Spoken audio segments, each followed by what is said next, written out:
Hello guys, today I have a very special video for you all. So this I have in my hands is the MAML 2023 competition, level 2. So there are 7 problems and they're all proofs, and I'm going to today do all of them in one take. So I have everything that I need, so let's get started. So this first one is a geometry problem. So they said you have 6 circles with radius 1 are all drawn at each vertex of a regular hexagon with side length of 2. So let's draw our hexagon here. So it looks a bit like this. And it has side length of 2. And you have 6 circles of radius 1, so at each vertex. So the circles all touch each other.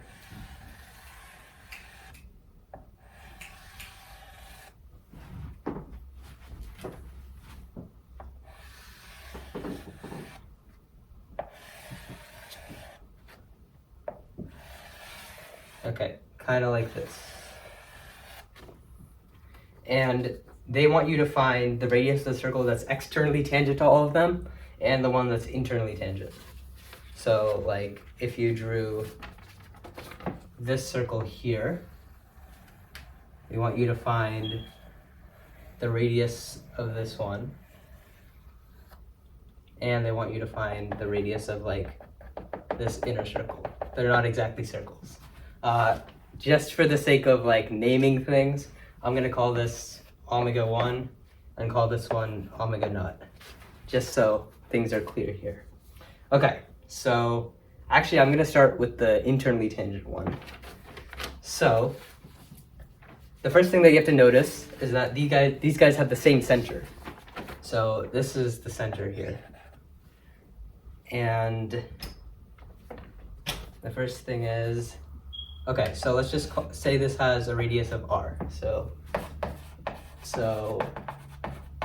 the radius of our internally tangent circle is r. And you can draw all of these segments that go all directly to the sides, just like this. So you know that each of these have length 1, so I'll draw in those. And so this guy is 1, this guy is r. So I'm gonna look at one of these diagonals here. So like this full guy. And you know this has radius r and this has radius 1. So this is just now, if you have a hexagon, like any hexagon in general, well, just a regular hexagon, you can draw in these diagonal lines and you'll get 6 equilateral triangles, all of them having the side length of the regular hexagon. So these are all going to be r. So now that means this big diagonal has length of 2r.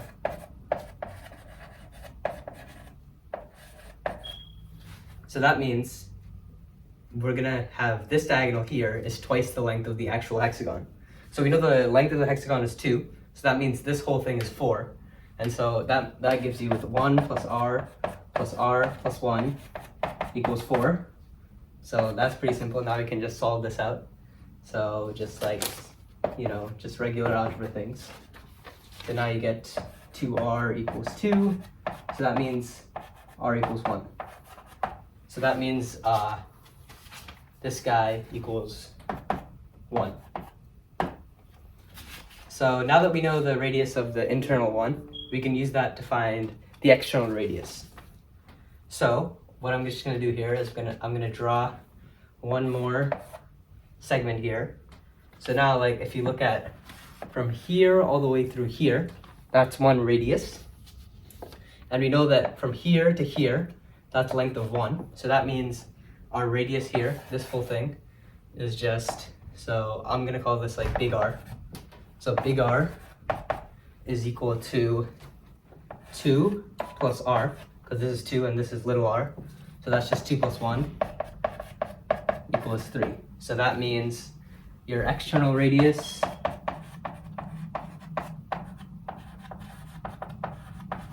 equals 3, and your internal radius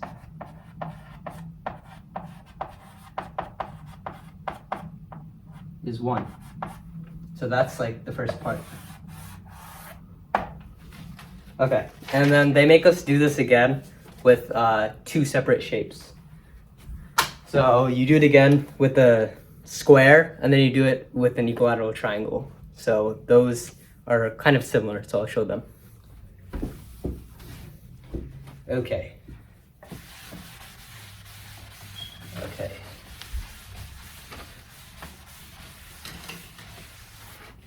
Okay. So our second part here. So now it's 4 circles of radius 1 that are drawn at each vertex of the square with side length 2. So if you have your square, make it nice and big, and you draw a circle. So I'll draw these midpoints in just to help guide you. Okay, so yeah, they're all touching each other, very similar to our hexagon that we had going on. Oh my god, these are not perfect circles. A rough sketch. Okay, and again, they want you to find the radius of the internal circle.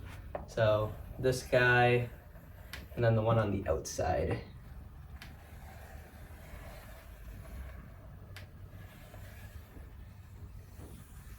Okay. So what I'm going to do here is I'm going to do something very similar to the previous problem. I'm going to draw in these diagonals. So what do we know here? We know that these have a radius of 1, and we know that in the internal circle, each of these has a radius of r. So we're left with a very similar situation from before. So the only difference here is it's a square, right? So when you have a square of side length r, and you draw in your diagonal, right? And you got to find out, like this guy, let's just call it like x or something. By Pythagorean theorem, you have x squared equals r squared plus r squared. So x squared is 2r squared. So that means x equals r root 2. So here we know that our square has side length 2. So that means if we plug in r equals 2, we get our diagonal is 2 root 2. Okay, so now that we know that this whole guy here is 2 root 2. Kind of messy, but okay, whatever. Okay, so now you have 1 plus r plus 1 is 2 root 2. So now you just do the algebra for that. So that gives you 1 plus 1 plus r is 2 root 2. Just divide by 2, you get r plus 1 equals root 2. So that leaves you with the radius of the inner one is root 2 minus 1. Right? So this guy here, root 2 minus 1. Okay. And now we need to find the radius of the bigger circle. So I do the same thing as I did last time. I'm going to draw in this, and that makes our big radius, which I'm going to call big R again. This here. And we know that this equals 1. So now that leaves us with a very simple r equals 1 plus little r. So 2 plus little r. So that's 2 plus root 2 minus 1 equals, so 2 minus 1, that's 1. So it's root 2 plus 1. So that leaves us with our answer. So that means external radius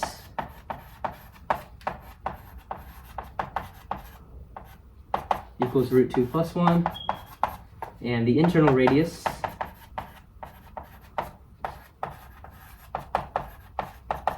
equals root 2 minus 1.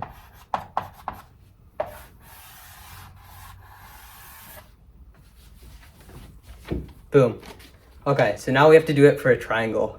As you can see, this is all the same problem, which was painful to do on the test. But I mean, it is what it is, right? Okay.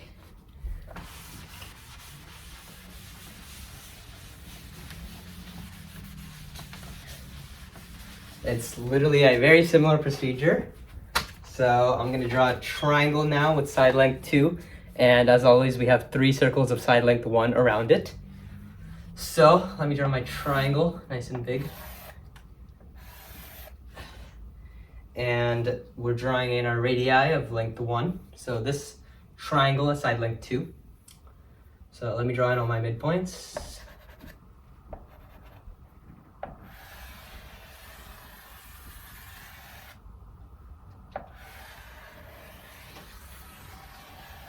Again, not going to be perfect circles. This one looks quite pretty in my opinion compared to the other ones. So I'm going to draw my external radius here, which it's asking us to find, and as well as the internal radius.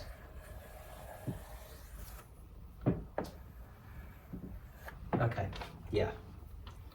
So this is going to be my little r, and this is going to be 1, and this, yeah.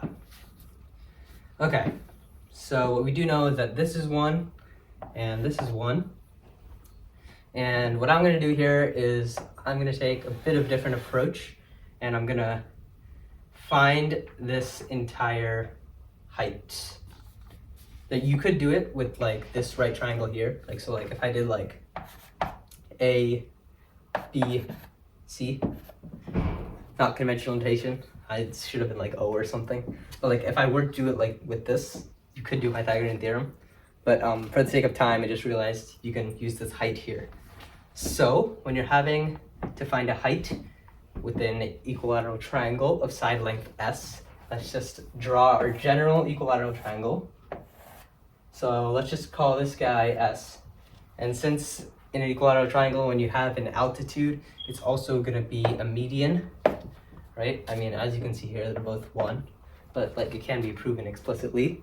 So you have S, and I draw in my altitude. That makes this guy S over 2. And now you can see, oh yeah, by the way, this altitude is also a bisector, so this means this is 30 degrees. So now you have a 30, 60, 90 triangle whose ratios are in length of 1/2, √3/2, and 1. So that means this side length is S times √3/2. So that means when you have your triangle having side length of 2, you're going to plug in for this expression over here. You're going to have 2 times √3/2. Our 2's cancel out. And you have √3 is this whole thing. So that means when you have, just look at this altitude here. You have an R and an R, just going this diameter. And you have 1, and you do not actually, okay, change of plans. I am, hold up. Actually, I think we're gonna do it using this here. So, a little improvisation. So, basically we know that this whole thing is S times √3/2, right? And this intersection of like the altitudes is also the centroid because they're all medians. So when you have 3 medians intersecting in a triangle, they break up the side with ratio of 2 to 1. So like the ratio of this to this is 2 to 1. So what I'm going to do here is, you know that the whole thing is S times √3/2. And to find the length of like this guy from here to here, I'm gonna find 2/3 of it. So that means this to this will just be 1/3 of this times 1/3. So that's nice because this is 1 and this becomes √3. So that's s by 2 root 3. So that's s root 3 over 6. So that's the length of this guy. So if you know that your length of the triangle is 2, so I'm going to plug in 2 for s. So that leaves us, just plugging this in, 2 root 3 over 6, which is nice, 1, 3. So root 3 over 3 is the length of this guy. Okay, finally, now we can solve for little r. So yeah, I'm gonna do the same technique that I talked about before. I had a feeling I was gonna need it. So that means, okay, if all of this is set, I'm gonna erase all of this. Oop. So that means you have triangle ABC. Ooh. Okay, so this is root 3 over 3. 1 plus r. Because this is 1, this is r, your yellow segment here, and you know that this is 1. So that means AC squared plus BC squared is AB squared, by Pythagorean theorem. So that means you have 1 squared plus root 3 over 3 squared.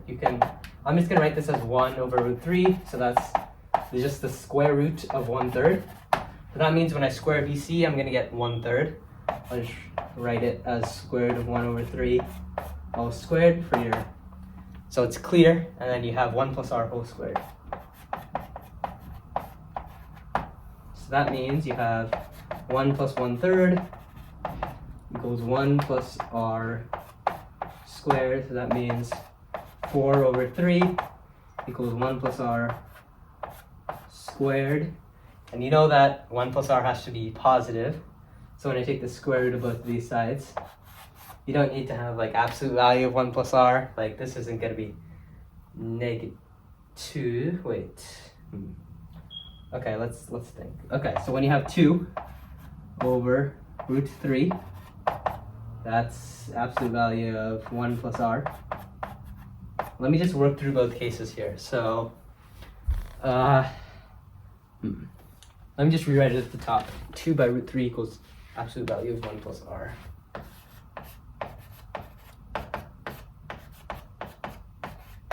Let me just carefully erase everything else.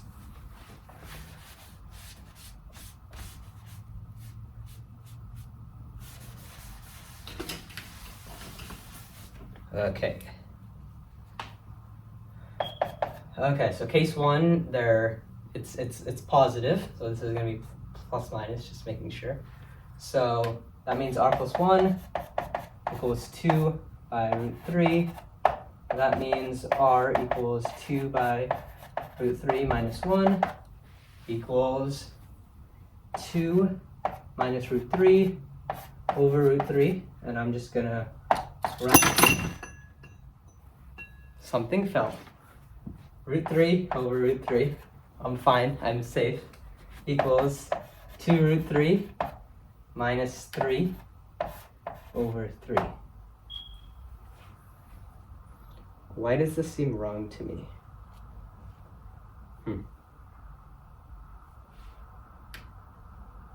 Root 2 minus 1.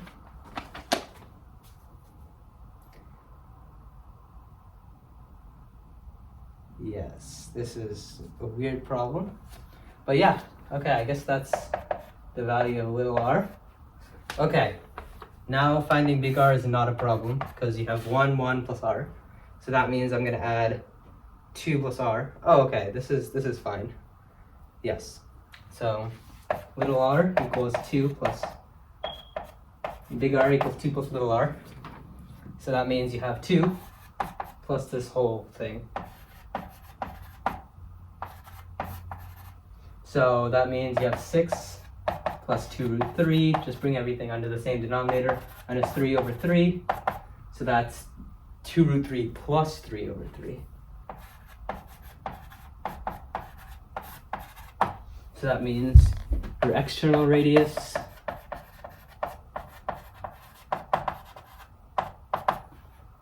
root 3 minus 3 over 3. So that would be approximately like 2 times 1.7, 3.4 minus 3 over 3. That's pretty small. and this is internal radius. Whoopsies, internal. External radius. 2 root 3 plus 3 over 3. Okay, that is the first problem, and we're 20 minutes into the stream. Okay. The second one is algebra based, and it's actually a pretty interesting problem if you ask me. I mean, it's not so much about like finding values of things, but this competition is proof based, and the first one, I think they try to make it, I don't know, I mean, I don't want to say like super easy, but more like less of a proof. That wasn't really a proof, it was just like geometry and drawing lines. But here we now have, okay, 2.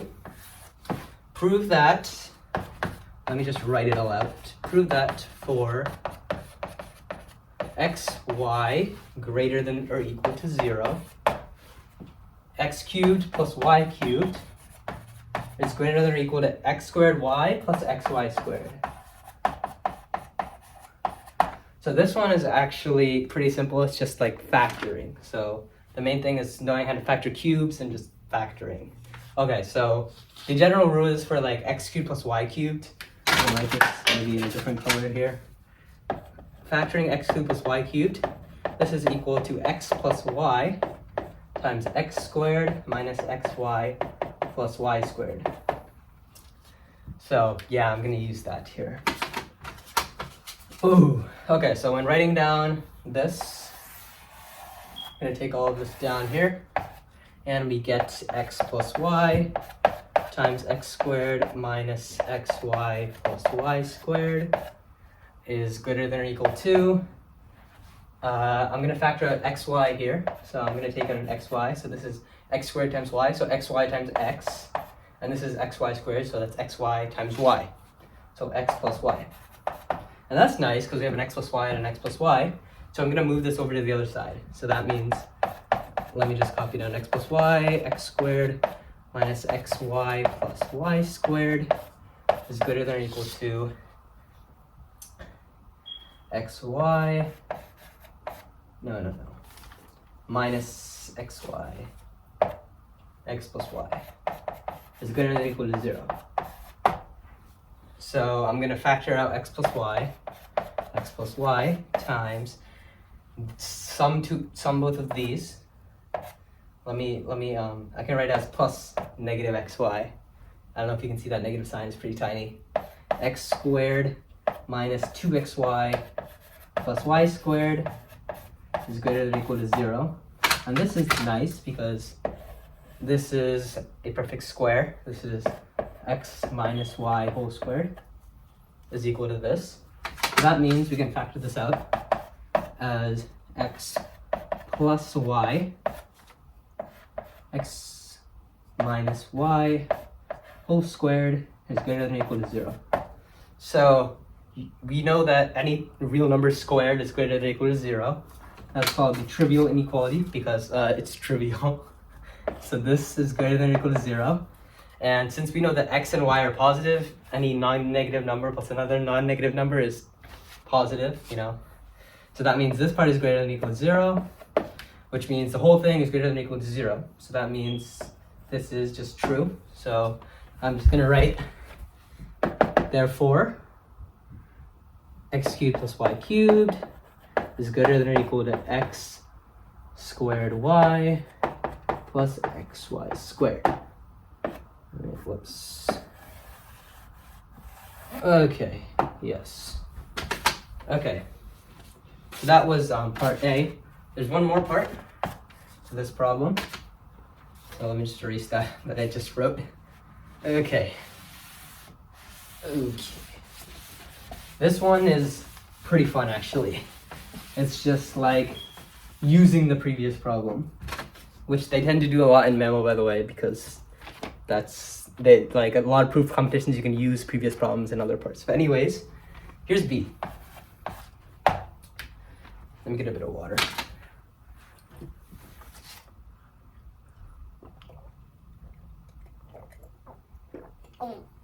Ooh. Ooh. Prove that for A, B, C greater than 0, A over B plus C plus B over C plus A plus C over A plus B is greater than or equal to 3 over 2. So let's like stop and look at this for a second actually. Okay, so if you think about it, so you have all of your positive numbers and you're doing this. The thing that I noticed first was if you have A equals B equals C, which is like your special case, that means you have like 1 over 1 plus 1 plus 1 over 1 plus 1 plus 1 over 1 plus plus not that's a 1, not a plus. That equals 1/2 plus 1/2 plus 1/2, which is 3/2, which is the condition you have here. But like, that's not really like a proof. I mean, like, you know, you could say like, okay, say you could find like a number that makes it smaller, like, but like, I'm gonna prove it out like algebraically, obviously. Okay, I just wanted to show you guys a case, like what I was thinking through when I first saw this problem. So we have, actually I'm gonna like expand all of this out. Please bear with me. Okay, so let's just say you have your B plus C, C plus A plus B. So that means you have A plus C, A plus B. Yeah, it's like, and then you have your B times B plus C times A plus B. As you can see, this one was a tiny bit time consuming. You have to write fast on the test. C plus A and B plus C.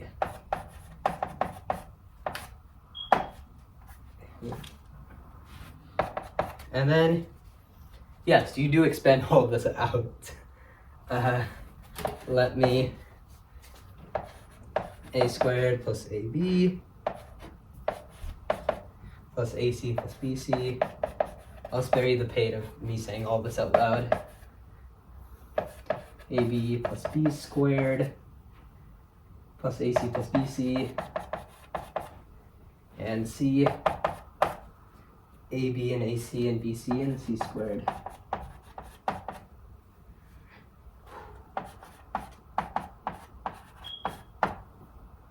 All over all of this stuff.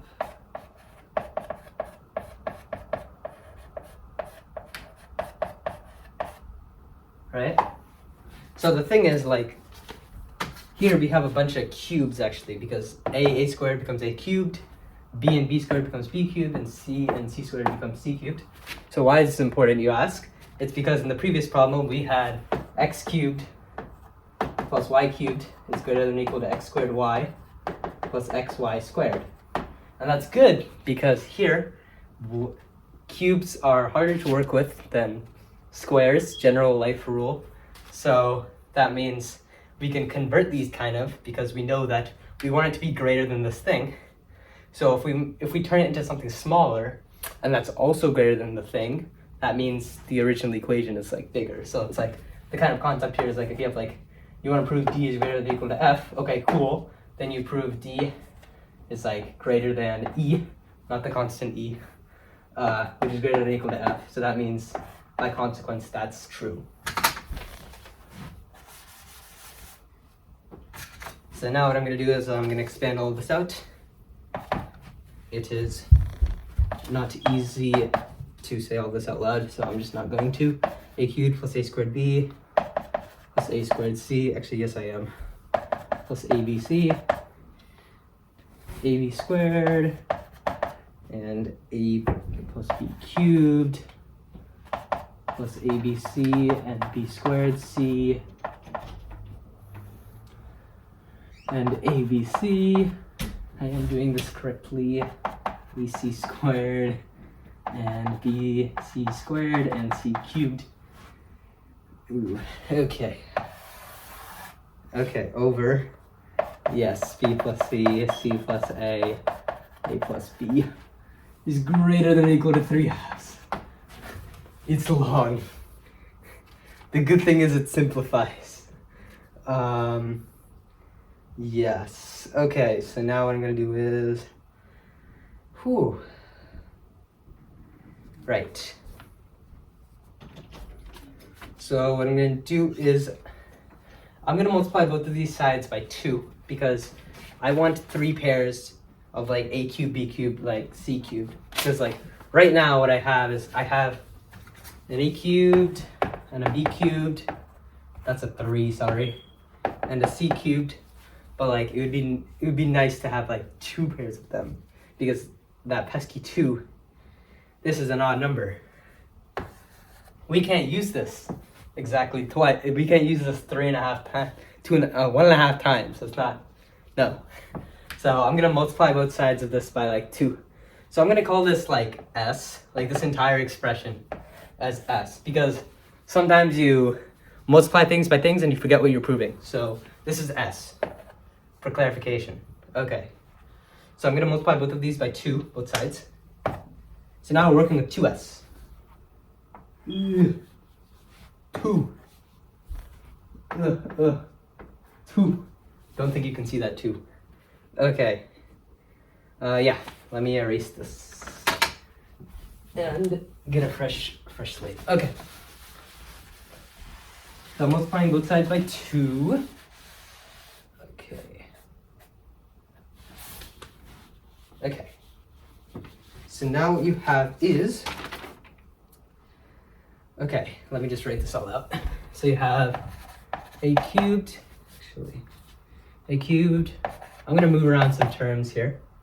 A squared b plus ab squared. I know it's kind of confusing without the bottom line, but it does all simplify to this. I'm trying to keep these together because, as we know, like a cubed plus b cubed is greater than this thing here. So once we like change it into like your d into your e, that's when you know this is gonna turn into this.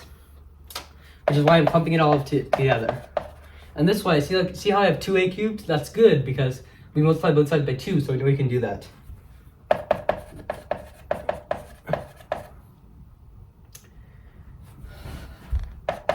I promise not all the problems are this bashy. I think this might be the most bashy question on the test.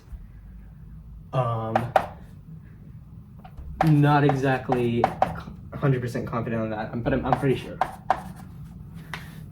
I'd offer a fair wager for that. And then ab squared. You have a couple extra stragglers. And I thought this was gonna be a problem at first. I mean, these are your nice guys. These are your leftovers. I'm sorry if I hurt the feelings of these terms. B squared c and bc squared. And a squared c. Yeah, you have 2 stragglers. Always.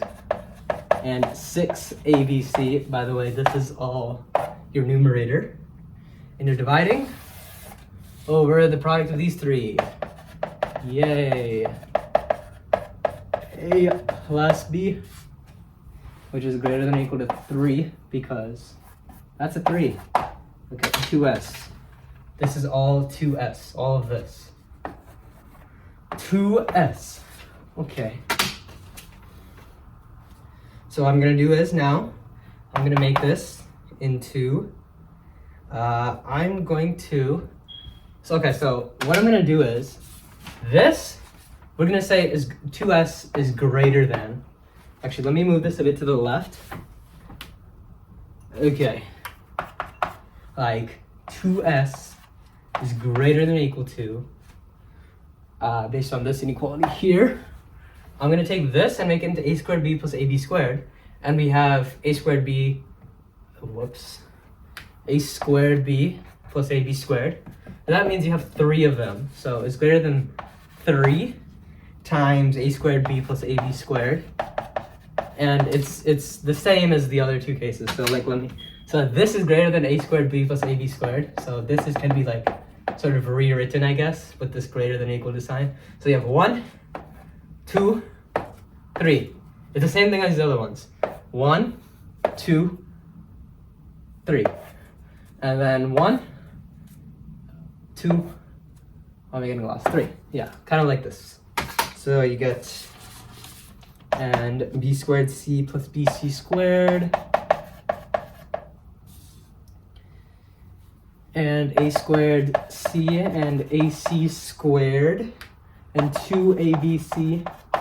I'm going to divide everything by b plus c, c plus a, and a plus b, greater than or equal to 3. So now what I'm going to do is, I'm going to divide everything by 3. So I'm going to divide by 3. Oh god, this is going to look confusing. Let me just divide by 3, okay? This becomes a 1, and this becomes a 1. So that means we have 2s over 3. This is why I kept it as s, in case things got a little messy. Okay, so I'm just going to write all of this as it is. And the beautiful thing is that this is the exact same as this. Isn't that great? It is great. It is great.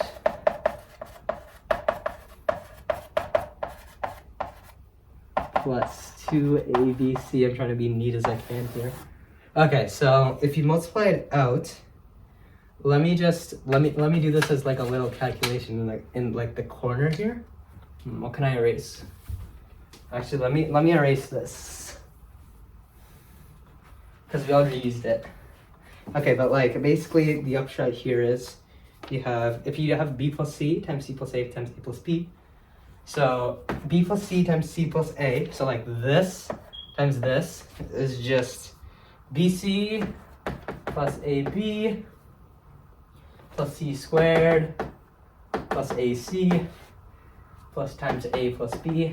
I mean, this I'm adding on this here, and then what you get is, I'm getting abc plus a squared b and ac squared and a squared c. So much algebra. B squared c and ab squared and bc squared and abc. Okay, just to prove to you that all of these terms match up.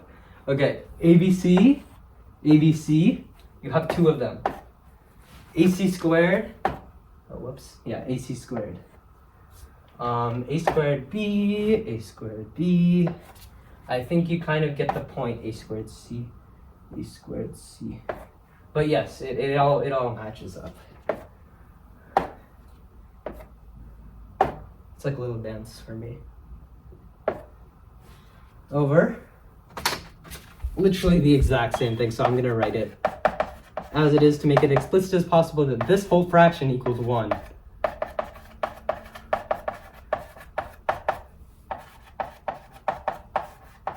Oh my god. So this equals 1. So cancel 1. So that means 2s over 3. Kind of like skip over all this, is greater than or equal to 1. So I'm multiplying by 3 halves. Which means s is greater than or equal to 3 halves. Well, that's great because we wanted s to be greater than or equal to 3 halves, so we're done. How far in are we? 40 minutes. 20 minutes passes with each problem. That's like a little over 2 hours. C over a plus b for the whole video. Oh, greater than or equal to 3 halves. And we are done with this problem. The next one is not as bashy and will not take as long. And it's a logic problem.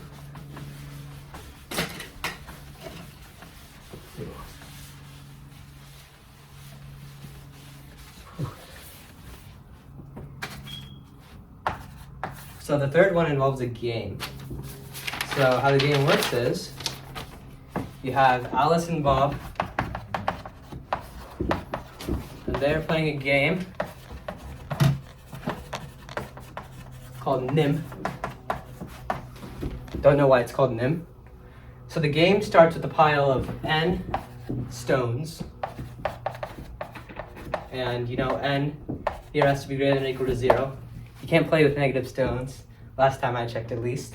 They take turns removing stones from the pile, with Alice going first and Bob going second. Sorry, Bob. So, with each turn, the player can take either 3 or 5 stones from the pile, and the player who's first and able to complete their turn loses. So, you have a few basic cases. So A is when n equals 8. So, okay, so here it doesn't really matter if Alice goes first or second, because, so let me just take like an Alice and Bob situation. Yeah, so like just to go over. So you have a game with Alice and Bob, and you have stones, and each term you can take either 3 or 5 stones.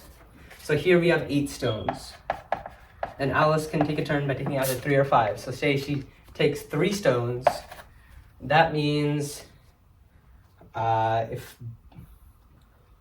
okay, so I mean, if Alice takes 3 stones, then Bob can take 3 stones, and then Alice wouldn't be able to make a turn because then you have 2 stones. But we're assuming that both players are playing optimally.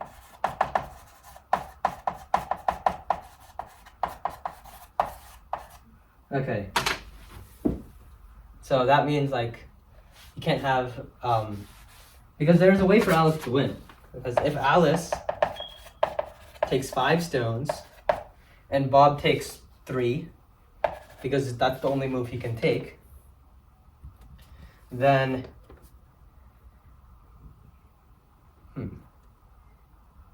yes. Yeah.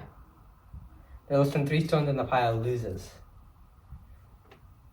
Okay, so I'm assuming that like if Alice like it doesn't matter like if there are like no stones left, I guess you lose.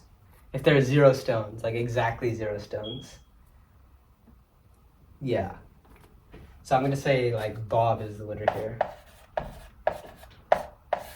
I'm pretty sure I'm pretty sure that's what it is. So like if n is 13, it's a weird problem to be honest. I might change my answer of A if B ends up being weirder. N equals 13 stones. So Alice and Bob. So if n equals 13, so that means Alice can take either 3 or 5 stones. So that means, let's just say she takes 5 stones, I think is the optimal play here. Because then there are 8 stones left. And that way, but if Bob takes either 3 or 5, then, yeah, if Bob takes 3, then that'll be 8 and there'll be 5 stones left. And then Alice will take those 5 stones, and then Bob won't be able to play. So that means Alice wins. But if Alice takes 5 stones again and Bob takes 5, like he has one of these choices. So that means Alice takes 3 and wins, because then Bob can't make a move. So I'm actually, well, it doesn't matter, because like if you define the game to be like if 0 stones you lose, like if you say like if 0 stones you lose, like I might have seemed unconfident on the first one. Like, do you lose? I'm gonna say you lose, because you can't like pick, and I guess like if you have like 2 players that like can't pick, then like, yeah, I'm just gonna say if like 0 stones you lose. I'm not sure how the problem defined it. I'm assuming that like it's an analogous case either way, because like if you win in one case, you lose in another case, and if you lose in another case, you win in one case. Like the only thing is that like the number of like stones you have like shouldn't change like the case. It just like flips the case. So in this case, Alice wins, okay, because Bob can't pick anything, because there'll be 0 here and 0 here, because 5 plus 5 plus 3 is 13, and 5 plus 5 plus 3 is 13. Alice. That says Alice. I'm not a gamer. I don't really know.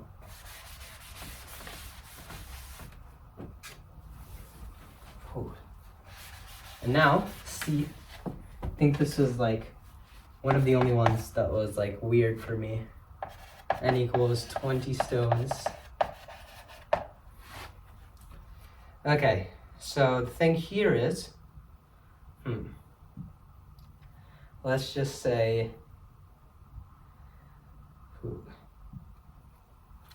okay, if you have 20 stones, Alice here, and Bob here. So this is like 7 more than the previous like case. So it's not like an even jump. So this is where things are a bit weird.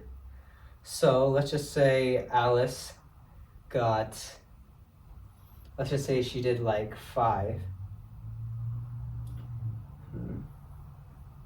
I guess the optimal play here would just to go with like a 5.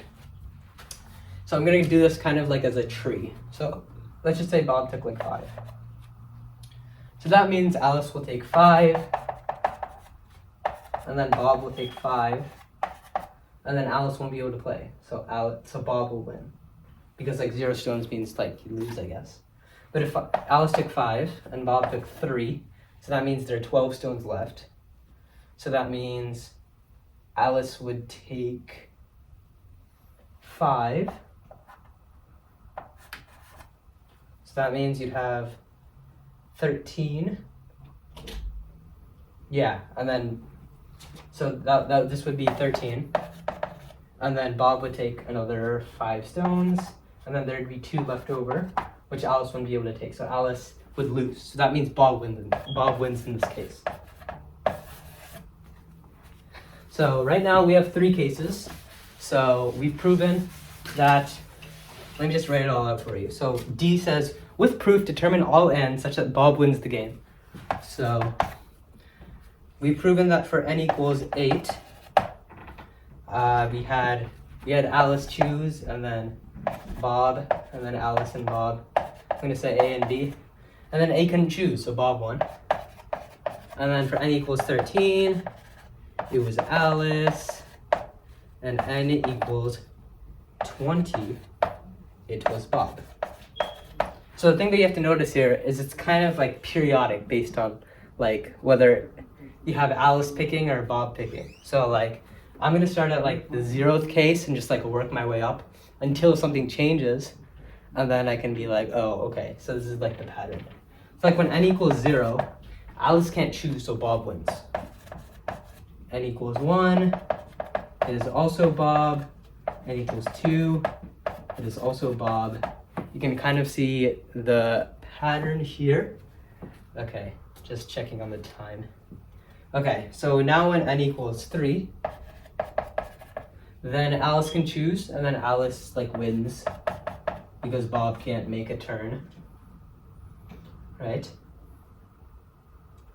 Yeah, I'm assuming, yeah, you have to make like a legal move. And then same thing here, Alice, because Bob can't make a move now.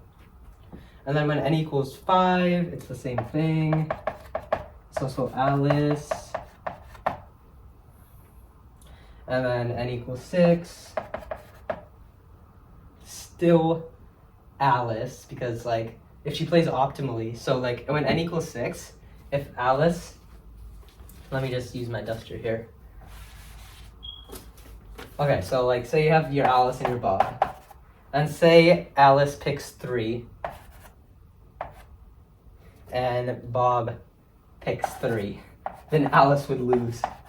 But the thing is, they're both playing optimally here. So if Alice picks 5, which is the optimal play, like the smarter play, is what I mean here when I say optimal, that means he can't make a move because there's only 1 left. So he loses, and Alice wins.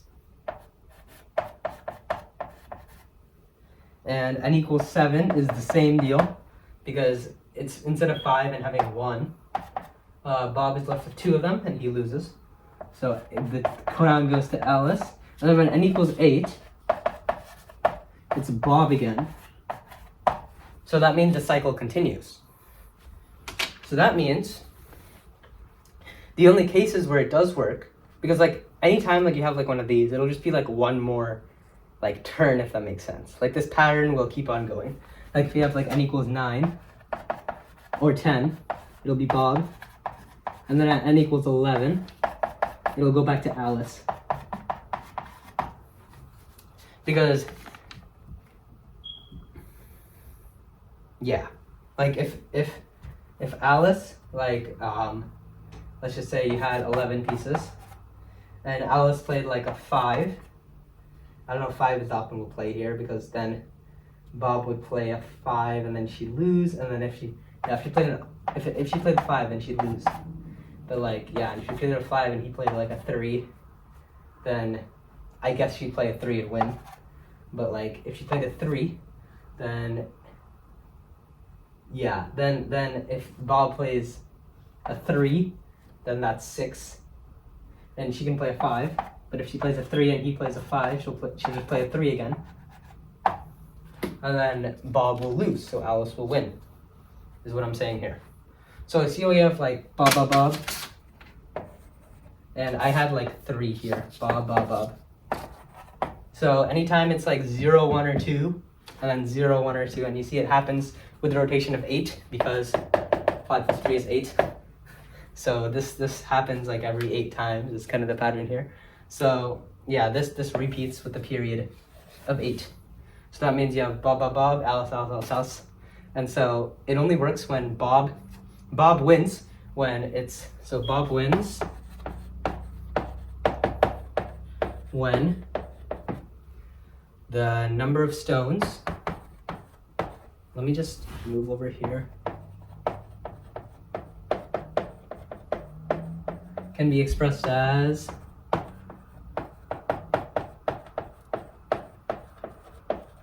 eight n plus 1, or 8n plus 2, where n is a natural number, or 0, I guess, because you have 0, 1, and 2, right? So this is just basically saying n is belonging to like 0, 1, 2, on and on, right? This is, he wins when you have 0, 1, or 2, 8, or 9, or 10. That's just a formal way of saying this. So this says 8n plus 1, 8n plus 2. Oh, wow. Okay. We have been here for 53 minutes on the stream, so that's like nearing the 1 hour mark, and we're like halfway done, which is good, Okay. It's a little, that one was the weirdest problem, I think. That was my personal, like, I mean, I wouldn't say I hated it, but logic, I guess, is kind of hard to grasp your head around. Especially with the fact that like if there's 0 and you can't play, like do you win or lose? I mean, I guess you lose. You lose is what happens, because when you have 0 stones and you can't play, you lose. Okay, now for my favorite problem, actually. This is another algebra problem. And we say let, and they actually had a very similar problem to this before I start. They had a similar problem to this on last year's MAML. If you want to see me make a video on that, let me know down in the comments. A and B, let A and B be the roots of a quadratic. So be the roots of the polynomial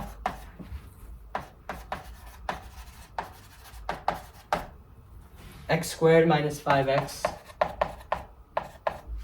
plus 1 with A greater than B. That's kind of the main part. That'll come into this. This will become important later. But yeah, basically you have your polynomial x squared minus 5x plus 1. You know, it's a quadratic, so it'll look like this. And this will be like the x-axis, and it'll hit it at 2 points here and here. And those are your roots A and B. So you'd have A here and B here. That's kind of how it would look like. So the first thing that I ask is compute A squared plus b squared. Okay, so hold on a minute. So the thing that was interesting about this problem is that when you have like a polynomial like this, what you can do is you can write it so you know that if you have any root r, so if I plug in like my a or my b, you know that these are roots. So that means your polynomial equals 0. So that means for both a and b, if you plug in a in here, let's just call this like f of x. Like we know that is equal to this. So that means f of a equals 0 and f of b equals 0. So that means if I plug this in, so why this is important, you'll see. So if I plug these both in, that means we have b squared minus 5a plus 1 equals 0. b squared minus 5b plus 1 equals 0. And you're like, okay, this is of no use, but it is. Okay, so that means if you take this both to the other side, so if you like take this over this side and this part over this side, you get your a squared and your b squared, which is nice. You get a squared equals 5a minus 1, b squared equals 5b minus 1. Okay, cool. So now you add both of these.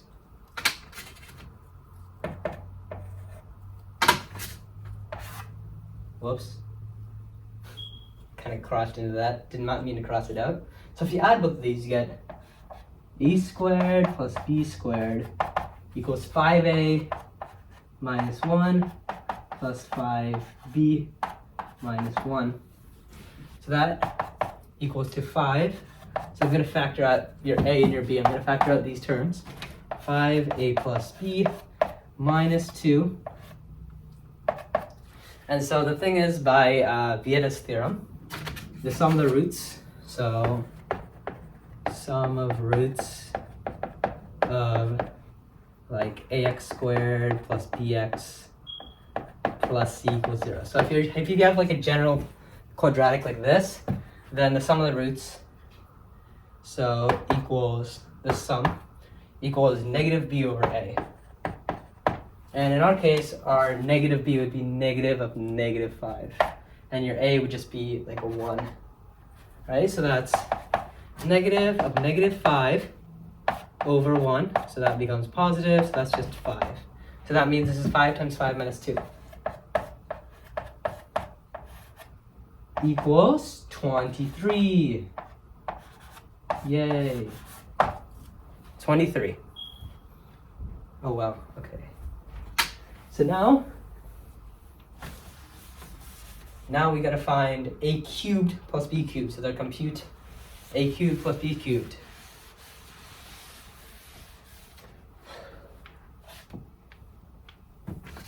Okay, a cubed and b cubed. So a cubed plus b cubed. So what we're gonna do is we're gonna do the same thing we did before. So I'm gonna rewrite, f of a and f of b are equal to 0. So we know from the previous part that a squared equals 5a minus 1 and b squared equals 5b minus 1. So now what I'm going to do is we want a cubed and b cubed, right? So this is a squared. So I'm like, okay, why can't we multiply by a?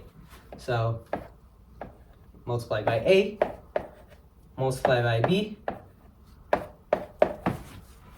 like so, and that gives you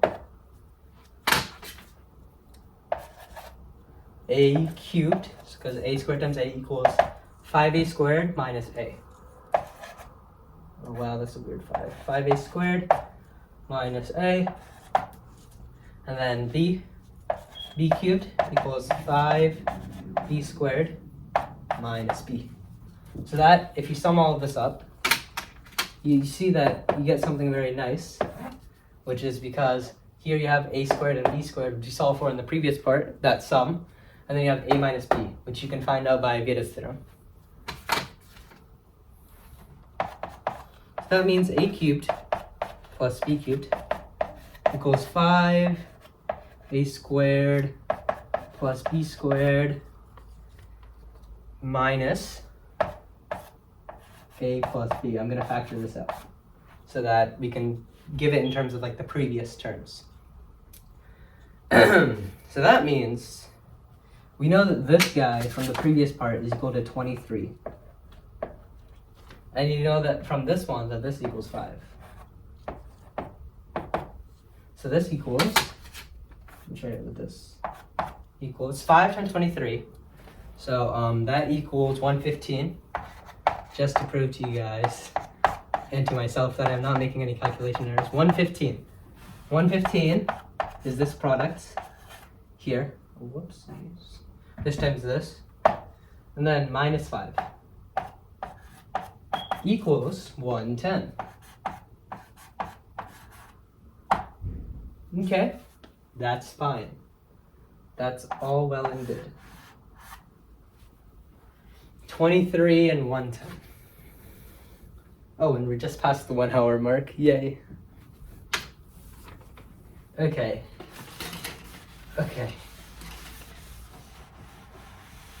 And now they want us to find a general formula. So let me just write this like a general formula for like a to the n plus b to the n.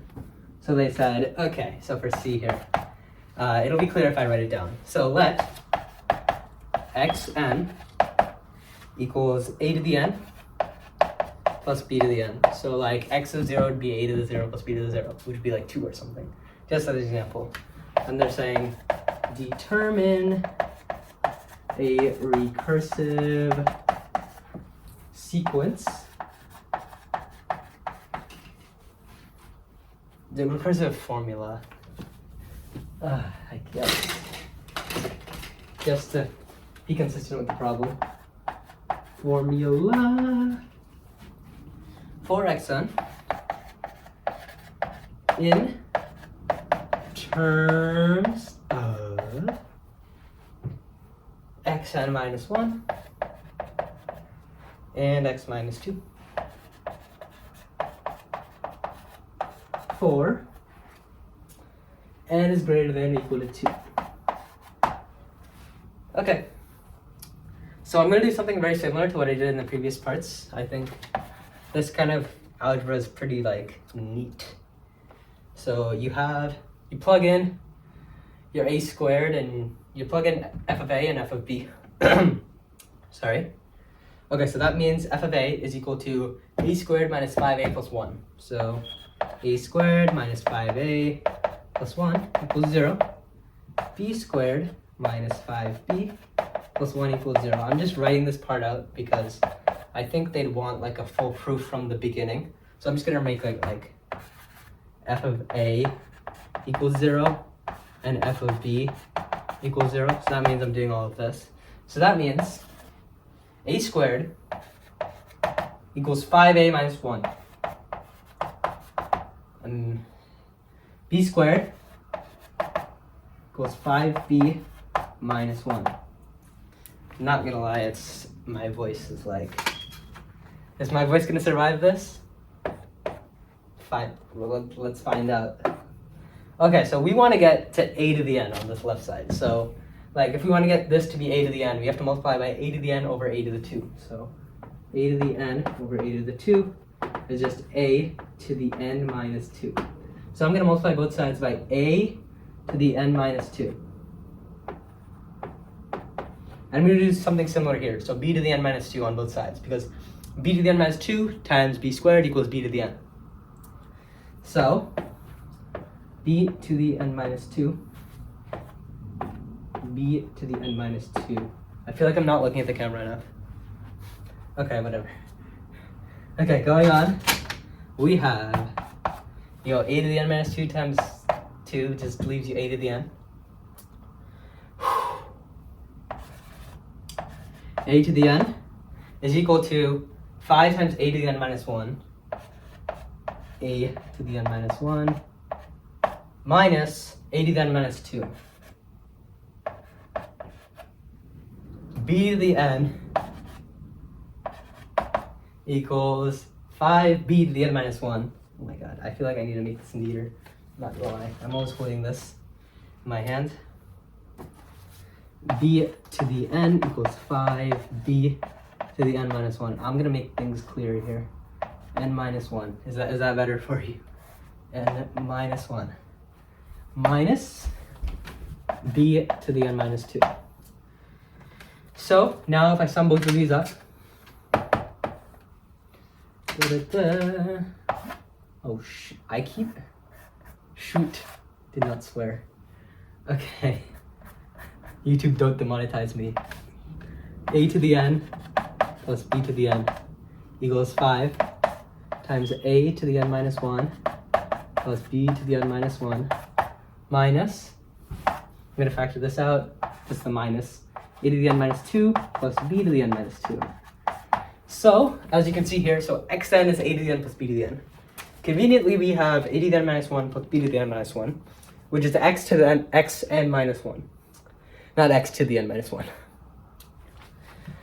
Oh, and same thing here, a to the n minus 2 plus b to the n minus 2 is just xn minus 2. So this here is xn minus 1, xn minus 2. So that means this, and this is xn, obviously.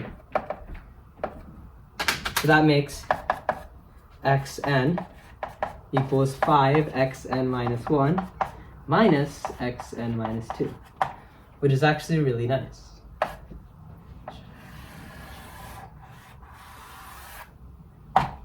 That's your answer to C. And the part that makes it similar to last year's kind of question on this topic is that they make you find a to the 83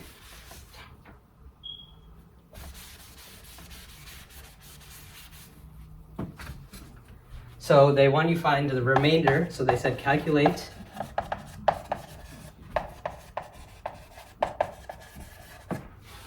of the floor of a to the 83 when divided by 7.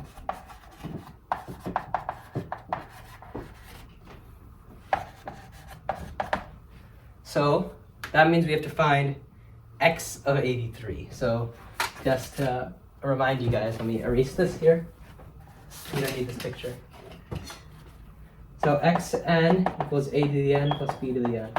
So that means we want to find a pattern sort of. So we can find your value of a to the 83 plus b to the 83. Because the reason why we want to find plus b to the 83 is because finding a to the 83 alone is painful. Okay, so we never actually knew the values of a and b. So I feel like I'm going like too fast for a second. So just take a deep breath. Okay, so that means that would make this.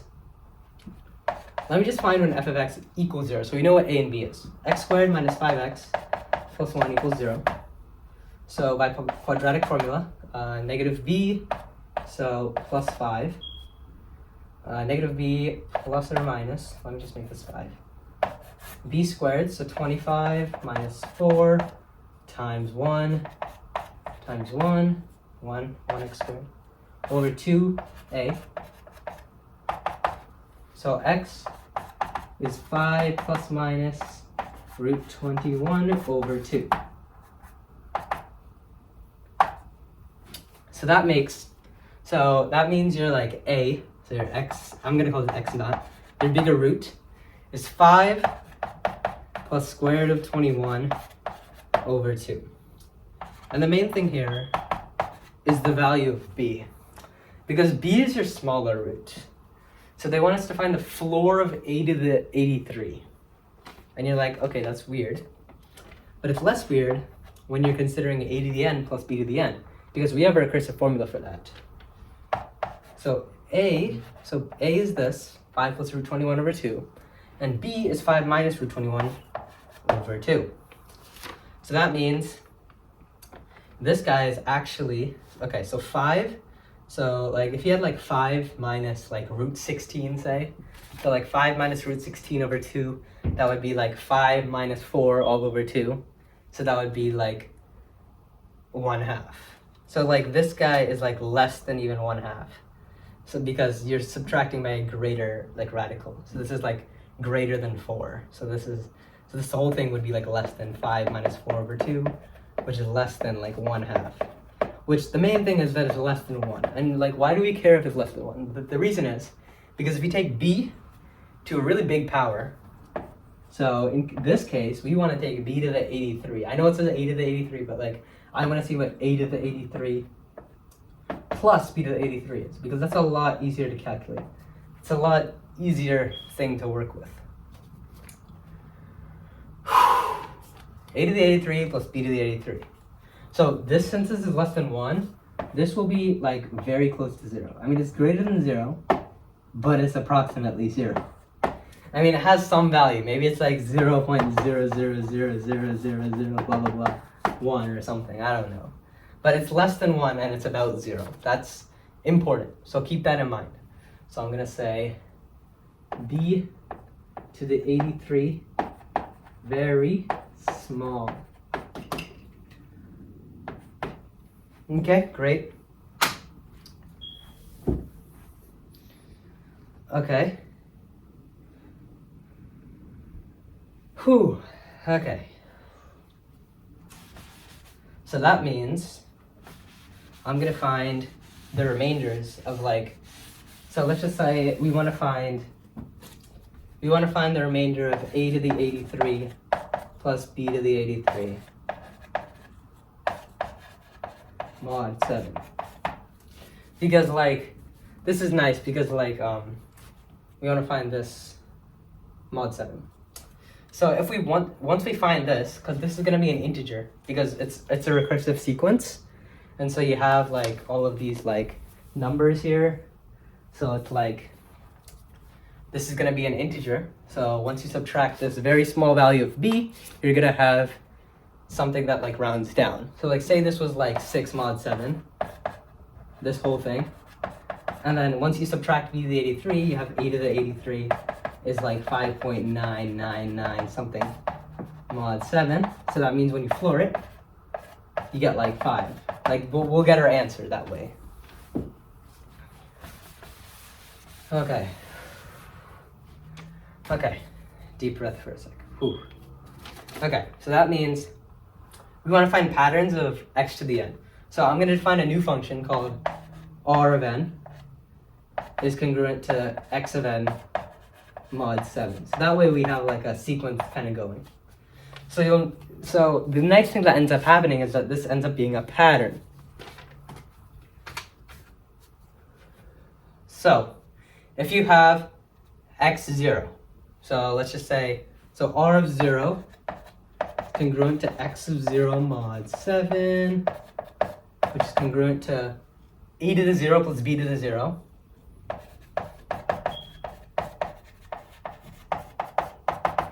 One plus 1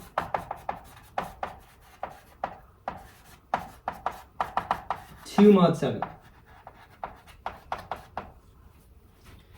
R of 1 x1 mod 7. And we know that it's a to the 1 plus b to the 1. So we know that's 5 by Vieta's theorem from before. So we have 5 mod 7. And R2 x2 mod 7. So far we have a 2 and we have a, we have 5. So we have R0 equals 2. And we had an R1 that equals 5. And our R2 is 23 mod 7. Remember, this is a squared plus b squared. So that's what we solved for in part A. So 23 mod 7, that's 21 plus 2. 2 mod 7, would you look at that? We're back at a 2. Is this a good sign? It ends up being a good sign, actually. After all, this is a competition and you only have 3 hours. So to make the numbers too deadly would be deadly. R3 x3 mod 7. So this was equal to 105. Was it 105? It was 110. Already, it was 110. Which is peculiar. Huh. Because 15 times 7. Yes. Which is 5 mod 7. Sorry for the little brain blank there. This is a long stream. Okay, R3 is equal to 5. Sorry for the rambling. Okay, R3 equals 5. So the thing is, when you keep going with this, you have that, like your Rn, so your R4. So you know that xn is 5 times xn minus 1 plus minus xn minus 2. So I'm going to write this here. I'm going to write xn equals 5 x minus 1 minus x minus 2. So that's what we figured out in the previous part. Okay. So that means you have 5 times 5. So like for this one, you have 5 times 5 minus 2. So that's 24 minus 2. So like, let me just write it out. So 5 times 5 minus, because this 5 goes here, minus 2 equals 23, which is 2 mod 7. So this part becomes 2. And then in the next one, you have 5 times 2 minus 5. Because this 2 goes here, and you're subtracting 5. Which equals 5, which is congruent to 5 mod 7. This says mod. If you can't read my handwriting. R5 equals 5. So, and then the pattern continues. This becomes 2, 5, 2, 5. So when does it equal 2? It equals 2 when this n is even. And when it's odd, it is 5. So, since we're finding, so if we want to find R of 83, so that would mean a to the 83 plus b to the 83 is congruent to 5 mod 7. So if you want to find just a to the 83, and we want to find the 4, it's congruent to 5 minus b to the 83 mod 7. So if this is 5 and b to the 83 is a very small positive number, right? Because b to the 83 very small but positive. That's a plus sign. So that means this is 5 minus like 0.000001. So that means a to the 83 is like 4.99999 mod 7. So if you take the floor, this becomes 4. Oh my god, that rhymed. A to the 83, 4 mod 7. So that means your answer is 4. Okay. Okay, 1 hour, 20 minutes, and we've been through 4 problems. We're right on track.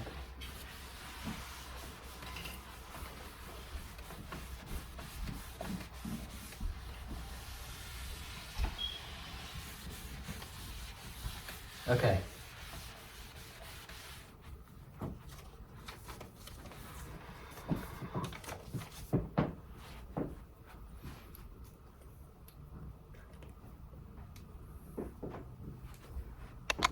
Okay, I have something to confess. The camera did die, but that's okay, because we're back at it now. So, the 5th problem. Sorry that the camera died. I don't like to let down all of you, but I mean, it's what happens, I guess. I really wanted to do this all in one take, but I assure you I can. I mean, I was not dying. I was fine. You know, we were still going. We were still going. Yeah, this is a geometry problem, and it's actually one of my favorites. And I really don't like geometry, so that's interesting. I've done a geometry video in the past, but this one is really weird. Okay, so you have a circle omega, okay? Let's just take this like. Do I need a bigger circle? I think I'm okay. You have a circle omega, centered at O. Actually, let me make the circle bigger. doing. And you'll see why. Because the problem is big and so are the circles. You have a circle omega with center O, okay, simple enough. And you have chord AB. It says it has segment AB in this problem. Actually, let me just like draw it here. A and B. I'm gonna be more confident with my diagramming. Okay, A to B. And you have a circle with center X is tangent to omega at Y and tangent to AB at Z. Oh my god. Oh my god. There we go. X, center X.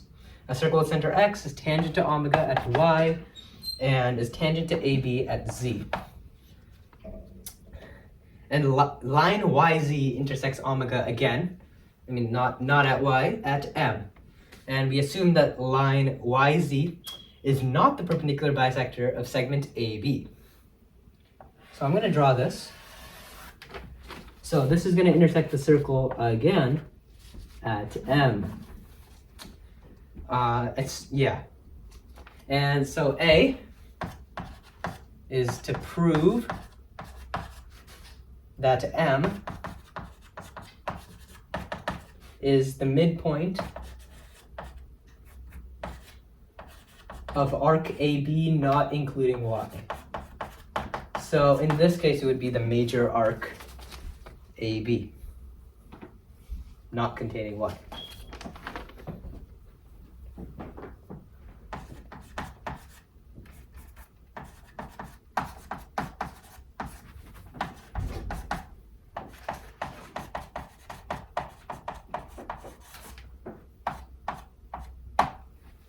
So the thing is, so what we have to prove is, visually on this diagram, we have to prove that M is the midpoint of this big arc, the arc spanning here, you know, like this. So that means this arc, we don't know, should be equal to this arc. Yeah, we don't know. But yeah, basically what this problem boils down to is combining a lot of lines in a very specific way. And I did not actually get to this on the competition. I think this was one of the hardest problems. I heard people going around and talking about this one, so I decided to give it a try. And it actually took me an embarrassingly long time. Actually, it might not be that embarrassing because it's a hard problem, but it took me a while. But the first thing that I wanted to do was I drew in AX. And so, yeah, that's just a construction. So I'm going to be very thorough with like what I'm drawing here. As for the Y, I mean, I'm just drawing things in. I want to draw in the radii of circle XZ and XY. So the thing is, when you're drawing in, let me draw this. So this, to make this as clear as possible. So you have AXZ here. And the thing is, this whole thing is 90 degrees because this circle is tangent to the line. So like, just general theorems, just talking theorems here. Like if you just have your circle and you have a line, call the tangent point B and call this center of the circle O and some point on the line A, so, or like C, and you have that angle OBA equals angle CBO, which is 90 degrees. So these are both right, is the theorem that I'm going to be using here. Okay, so got that in mind? Cool, okay. So that means I'm going to draw this in here. And you know this is a tangent too, so it's got to be perpendicular. But perpendicular to what? It is going to be perpendicular to this line here, which is going to be outside the circle. Because if you try drawing it like from A to Y, like that wouldn't be perpendicular. It would be like this. No matter how you draw it, A is not going to be perpendicular to here. This is sort of just an intuitive like thing, I guess. So like, And now I'm going to draw in a y. It is a lot of lines, so I just want to be very clear with what I'm doing. Okay, so you know that, see this big thing, that's 90 degrees. That's not a rectangle, it's just 90 degrees. This is not a rectangle. Okay, I want to make sure I'm not messing up this diagram. Okay, and say if you extend AZ, so extension of ray ZA actually hits, actually we constructed X, Y, and XZ.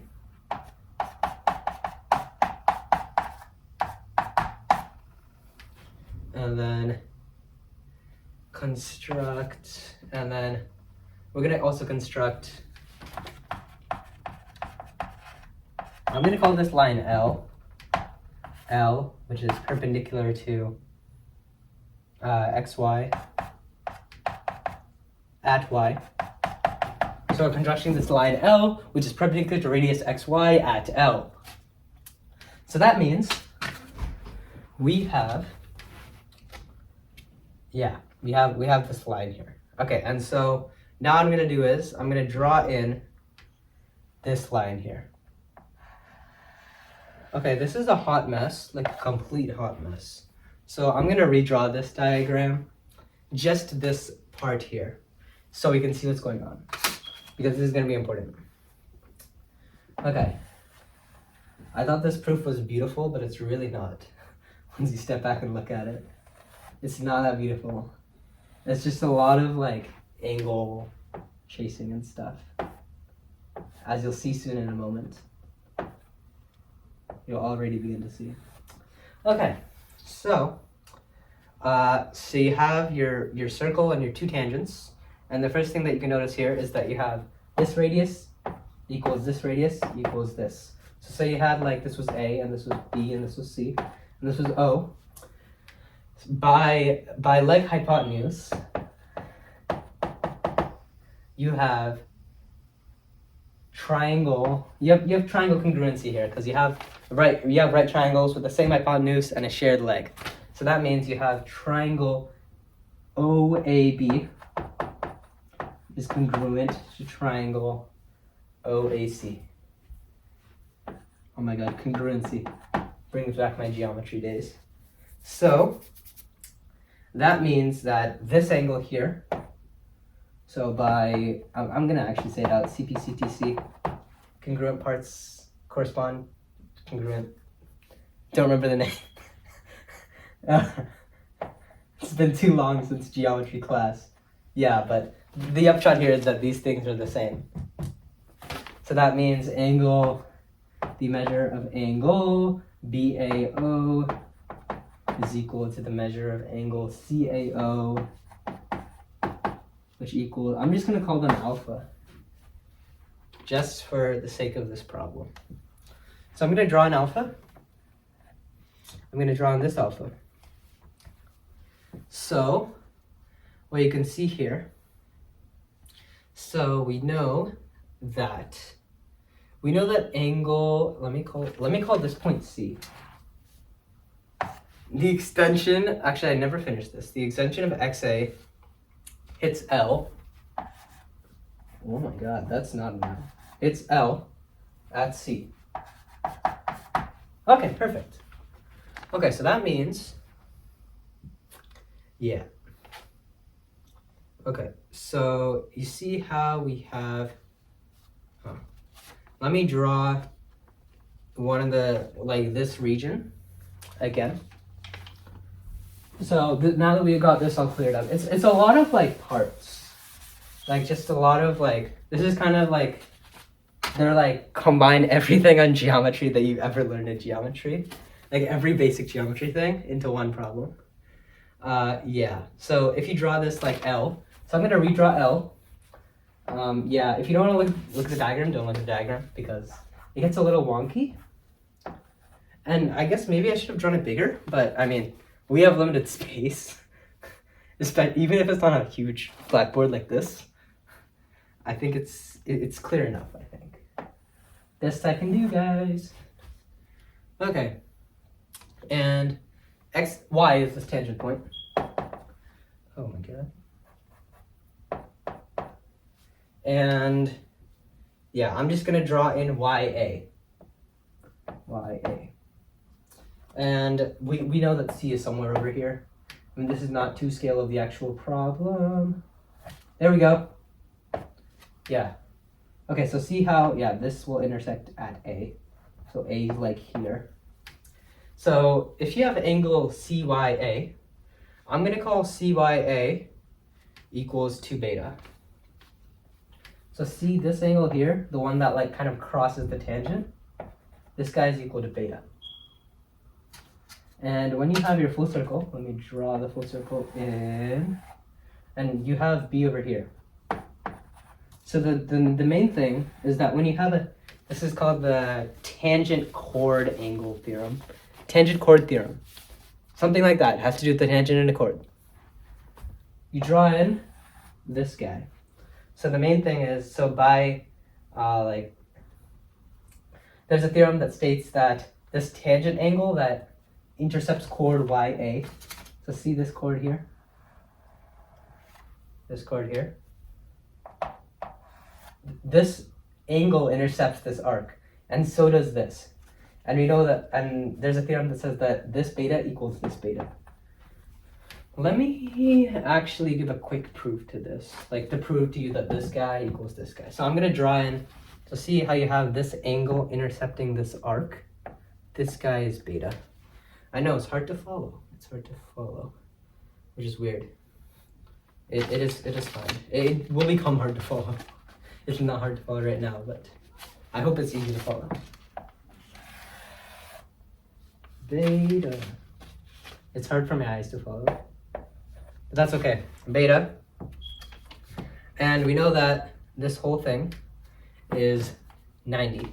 So that means I'm gonna say, yeah, AYX.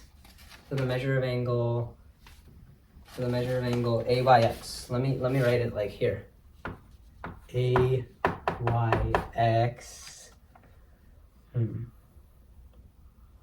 Actually, yeah. Okay, so see how you have like C. Okay, so CYX is 90. And you know CYA is beta. Yeah, CYX.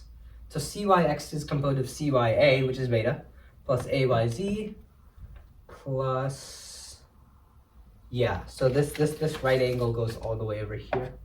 My bad. You can barely see it on the diagram. But AYZ plus this angle. So I think one thing that I need to make clear is that I don't want to leave anything unclear to you guys. This is actually quite the long problem.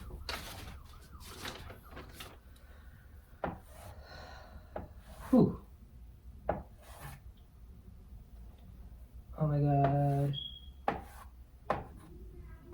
The thing is, when you have like this, actually we don't know, okay. So this is alpha, and you're drawing in like the connecting between these two sides. So you're drawing in this connection here. So basically the thing that you have to know is like, this is like a reflection of this one. So like, this is 90 minus alpha. And you know that this equals this, and this equals this. And you know that alpha equals alpha, which means that this triangle is congruent to this triangle. So you know that like, well, let me just call it like phi or something. So we have different variables, so it's not beta. I think this is phi. 2 phi is 180 degrees, which means phi is 90 degrees, yay. Let me replace these phi's. So this is 90 and this is 90.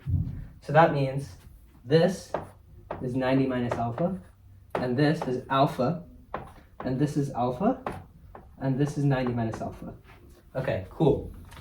So that means, so AYX, so this whole thing's 90, and this thing, this little guy here is alpha. So that means this in between is 90 minus alpha minus beta. 90 minus alpha minus beta. So that means, yeah, this problem is getting weird. Okay, y, z, x. So this is also alpha, because that alpha corresponds to the this alpha over here. And we know that this whole thing is 90, this whole thing, azx is 90. So azy is 90 minus alpha. My chalk is getting all over. Okay. Yeah, 90 minus alpha. So czx equals 90 minus alpha. Okay, cool. So that means this over here, I just like, you know, it's like this. If you have alpha here, it's alpha here. Yeah, that's what I'm using. I don't have to explain everything. 90 minus alpha is over here. So that makes this 90 plus alpha. Oh my god. Okay, and by the way, yeah, we know that this is beta over here. And, okay. 90 minus alpha. I had a like, okay. This is turning weird. And let me draw this. I don't think we're gonna be able to keep track of all the constructions that I've made. I've constructed MA and MB. It might not be a full list. Constructed MA, MB. I think this, yeah, I think it's an incomplete list, but I'm gonna use inscribed angle theorem, a kind of corollary.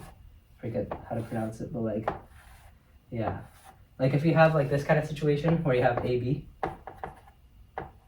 and CD, and see how ACB and ADB subtend the same arc, minor arc AB. That means you have this alpha equals this alpha. And in this case, our little like alpha is AYM. So that means this arc is equal to this. Let me just call this this. So this makes this 90 minus alpha minus beta, because that's what we defined. That's what we figured out what AYX is. This equals this. Okay, so now that we know that, and by using the same principle that this subtends the same arc as this, so YBA, let me just write this out. YBA equals YMA. And what we just, YMA. Angle YBA equals angle YMA. I don't think you can read my handwriting, I'm not gonna lie. And then you have that AYM equals ABM.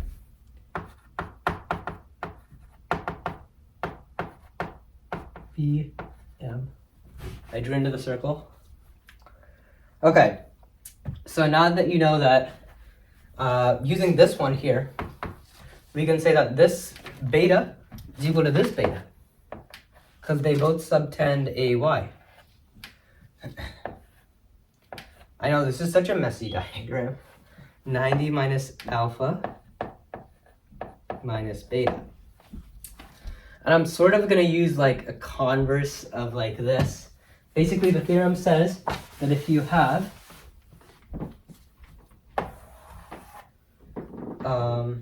let me redraw my diagram here. AY to M to B. God. Y to Z. This is Z. This is Y. This is A, and this is M.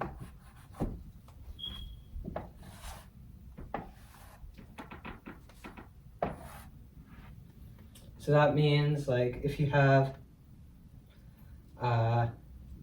like this angle, so this is 90 minus alpha minus beta, and this is 90 minus alpha minus beta. Besides this being an isosceles triangle by reverse space angle theorem, We also have this arc equaling this arc. Boom, great. So that means, yeah, this arc and this arc are equal, which is what we were intending to prove. So now we can just say, yay. Yeah, we can say yay. We can say yay. Okay, yes, so I'm just gonna write, therefore, by proof, our whole proof, M is the midpoint of arc AB not containing Y.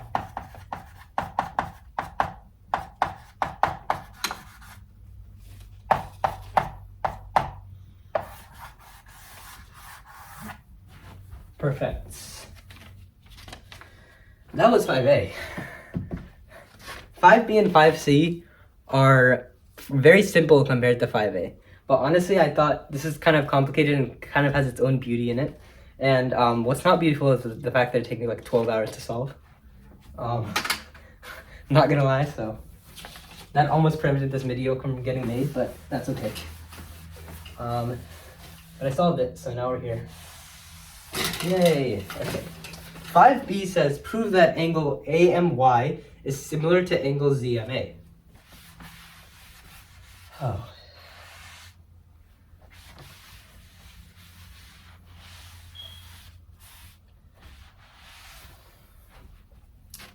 And this is why diagrams are important, because you'll actually be able to easily see it.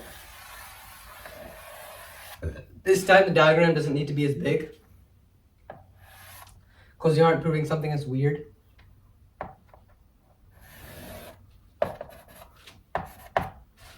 Why? I want you guys to be able to see here as I'm drawing this out. And M is at the bottom here. Let me try to make it at the midpoint. You know, this is what intuition is telling me. Okay, so draw this. And I'm gonna draw in these, because we want triangle AMY. It's similar to triangle ZMA. Yes. Okay. So here's what you have to notice here. So I'm going to call this guy alpha. That says let angle AMY. I know. So B.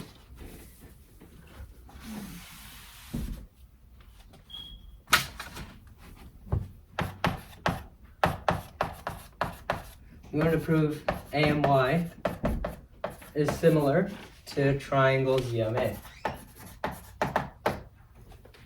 So that means, yeah.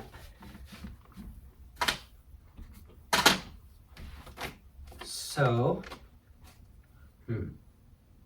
so AMY includes this angle and this angle. AMY ZMA.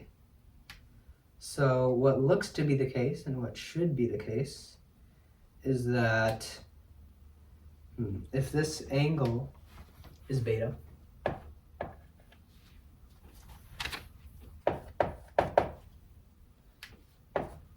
AXM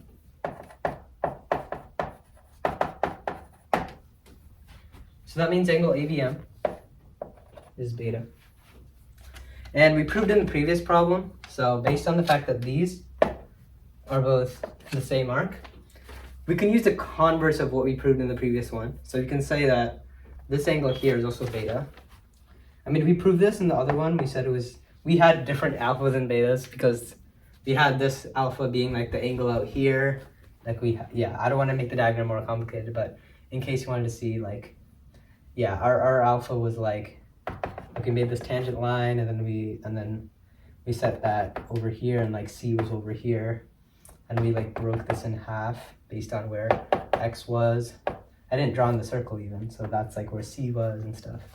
So yeah, we had an alpha here and a beta like here.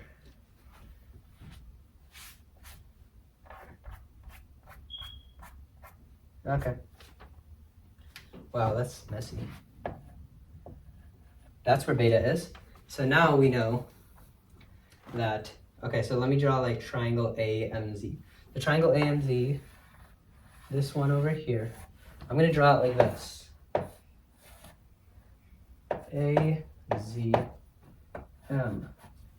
So that shares M over here and beta over at A.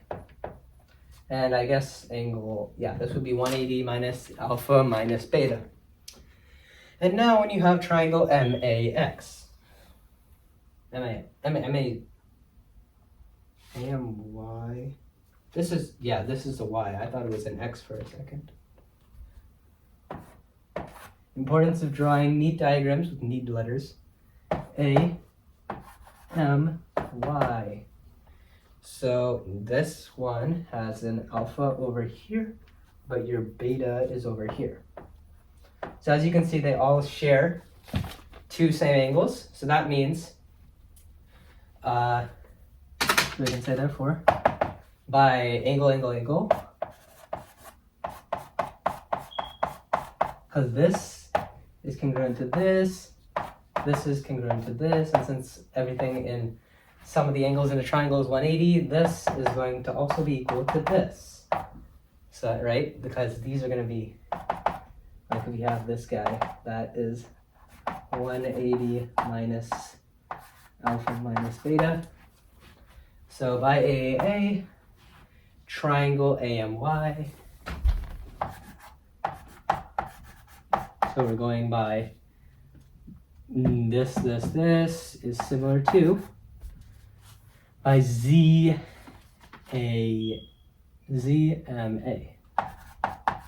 Just wanted to make sure that when you're naming these letters, this corresponds to the same angle as this and like this. So like what I was trying to say was angle A must correspond to angle Z. I mean, yeah, angle A, angle Z, like that. And now we have to prove that MA squared, actually I'm gonna leave B up here and just, whoa. Huh.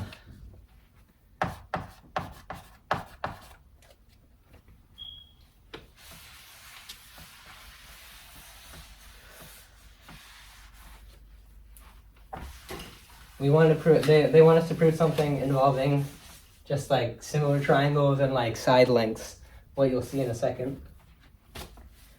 MA squared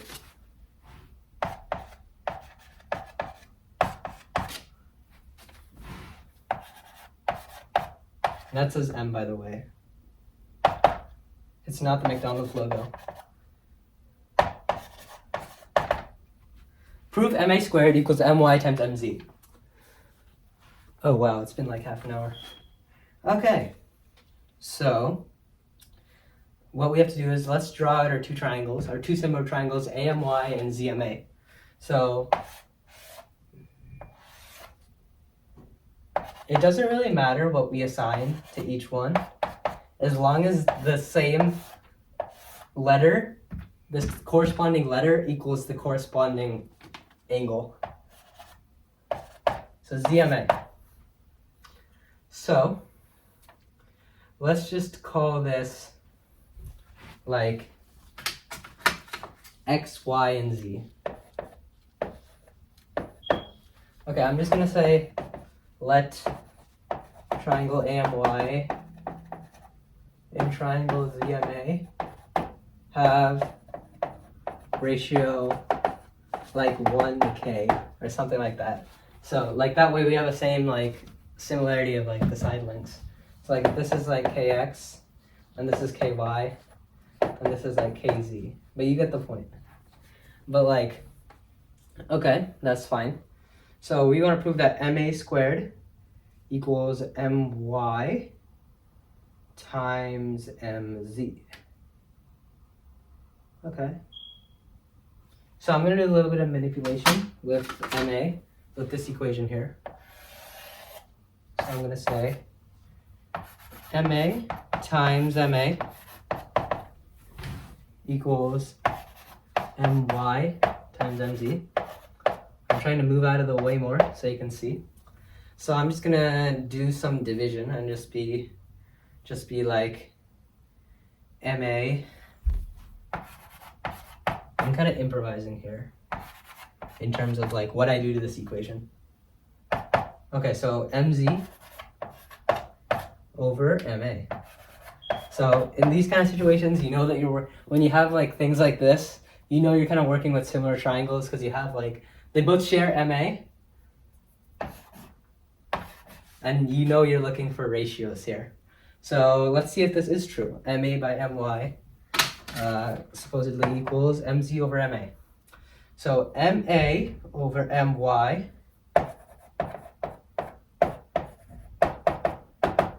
equals x over y. And mz over ma, oh look at that. Kx over ky. And obviously your k's cancel, equals, oh wow, I'm not writing that kind of x over y. I don't know, I'm particular with the way I write my x's, but the thing here is ma by my equals mz by ma. Yeah, and so that means you've proven. Therefore, since this is true, this above here must be true, because you just manipulated the main part. Which means, therefore, I'm going to write this in white actually.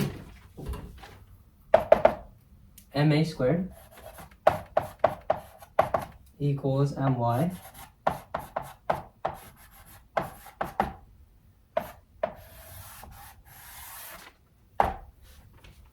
cool. And that's the last part of that problem.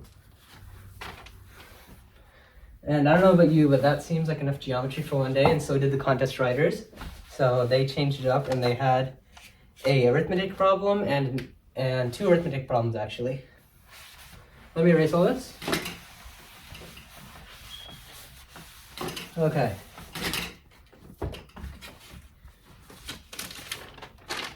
So 6 is about our favorite sequence, the Fibonacci sequence. So they explain that the Fibonacci sequence starts with your f0 of 0 and your f1. I'm just going to say f0, f1 of 1. And it satisfies, you know how the Fibonacci series goes. If you don't, I can quickly explain it. Fn plus 2 equals Fn plus 1 plus Fn for all n greater than or equal to 0. And by the way, n is natural, including 0. So n is like, this is the same thing that I wrote at like, I think closer to the beginning of the video. Yeah, n is 0, 1, 2, 3, so on.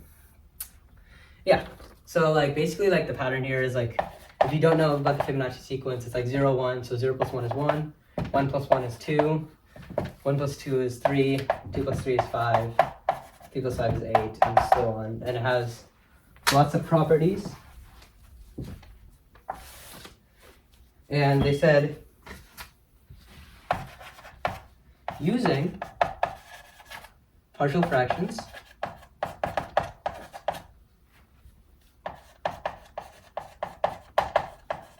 they asked you to compute this infinite sum. Don't worry, it's actually not that bad. N equals 1 to infinity of Fn over Fn plus 1, Fn plus 2 equals 1 over 1 times 2 plus 1 over 2 times 3 and 2 over 3 times 5 plus so on. So basically what we have here is that you have your nth Fibonacci number starting from 1. So you know f1 equals 1. So you start at 1, 1, 2, 3. So that's what the numerators are. And the denominators are the next two terms succeeding that term. So like since fn plus fn plus 1 equals fn plus 2, So like you'll notice that like 1 plus 1 is 2, 1 plus 2 is 3, 2 plus 3 is 5, and so on.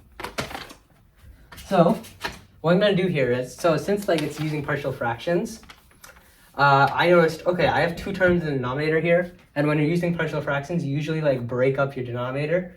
So I'm going to do 1 over fn plus 1 minus 1 over fn plus 2, and that's going to equal fn plus 2 minus fn plus 1, which equals f of n.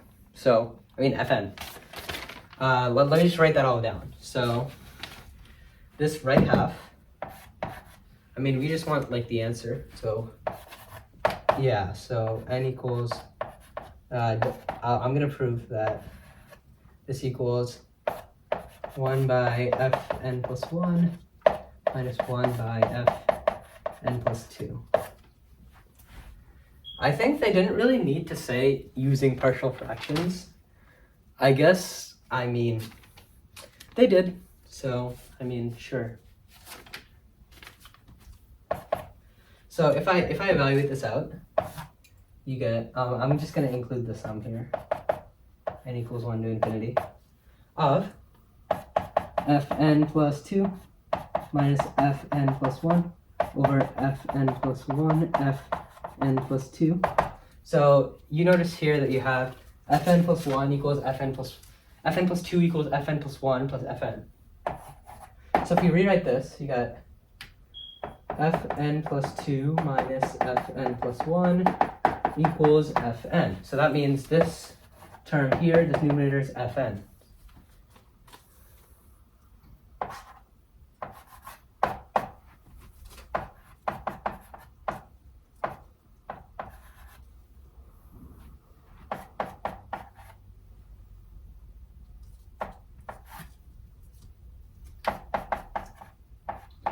Fn plus 1, fn minus 2. So that was the same as the original sum, written a lot more messily. Right, that was that. So that means we can rewrite this sum as this. Proven. So that means if I evaluate out this sum, let me take a quick sip.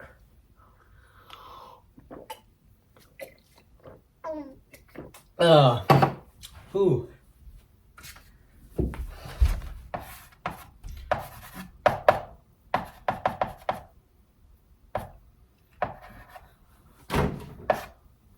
The sum from 1 to infinity of 1 over fn plus 1 minus 1 over fn plus 2. Oh my god, there's still some stuff written over. So, if you evaluate this out, actually, I think, like, let's just call, like, we can do it by a limit of partial sums, which I think is the more formal way to do it.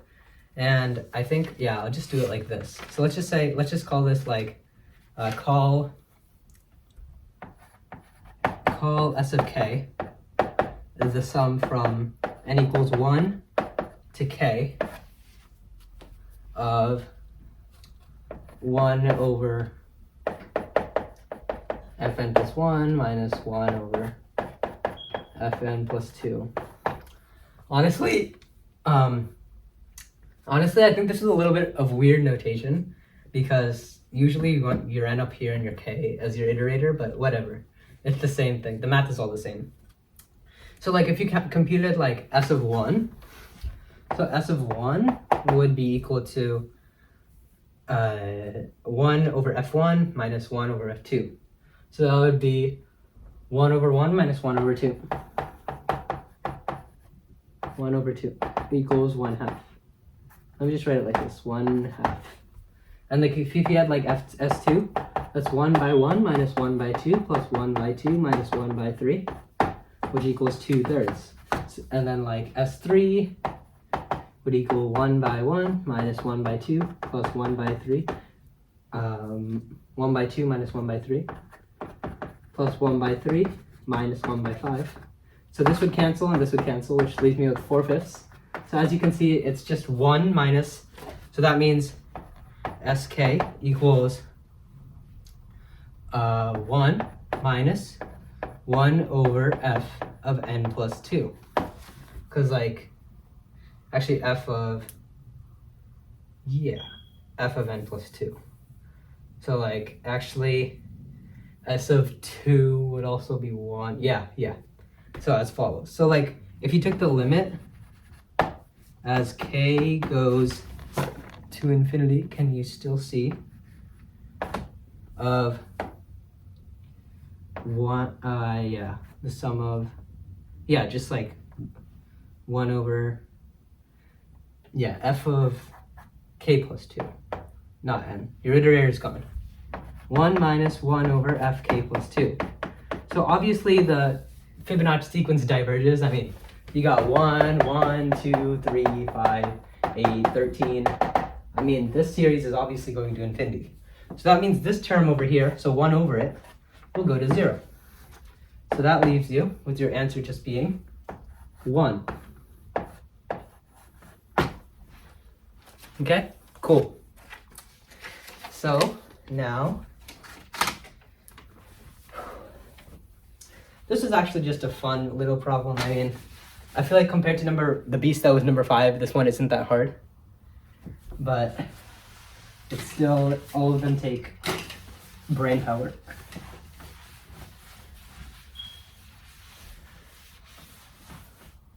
And it's difficult to do on a 3-hour test. Okay.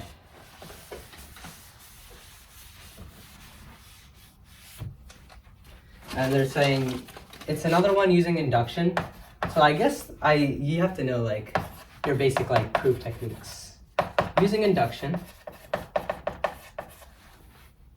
prove that for n greater than or equal to 1, fn plus 1, fn minus 1 minus fn squared equals negative 1 to the n. So when I saw this on the test, I was like, I've seen this somewhere before. You know what I mean? Like it was familiar to me. And I think I'd used it somewhere before, but how you do induction proofs. So let me just give you a quick primer. How to do induction proofs. I've done an induction proof, I think, in one other of my videos. So the first thing they have to consider is the base case. So this is usually your n equals 1 or your n equals 0. Here it's going to be your n equals 1. And then after you do your base case, well actually let's just do the base case and then we can go on. So our base case is n equals 1. So if you plug in n equals 1 here, you get f of 1 plus 1, f of 1 minus 1, minus f of 1 squared equals negative 1 to the 1. So just some things to note. F of 0 equals 0, f of 1 equals 1, f of 2 equals f of 1 plus f of 0, so that's 1 plus 0, and that equals 1.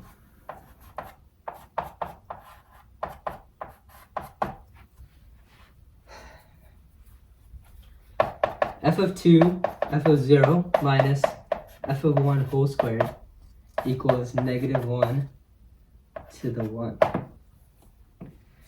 So, I mean, does it equal?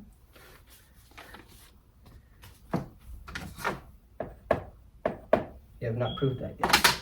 So f of 2 is 1. Oh wait, wrong color. 1, f of 0 is 0. So this whole thing goes to 0. 0. Minus f of 1 squared, so minus 1 squared equals negative 1 to the 1, which means negative 1 equals negative 1, which is indeed true. So, like, we didn't know, and now we do know. So base case is proven. Okay, I mean, sure. That doesn't take a whole ton of effort, but how to do induction step 2.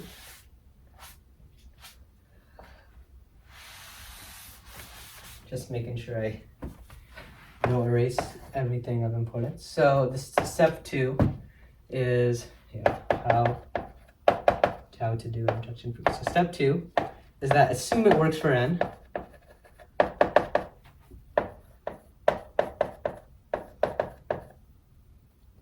For n, prove it works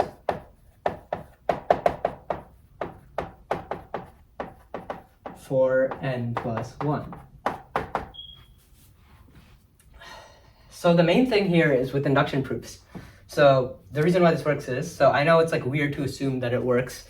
I mean, like part of the proof is just like, don't assume that it works. Like that's weird, right? Because, you know, like you're trying to prove something, you're like, assume it works.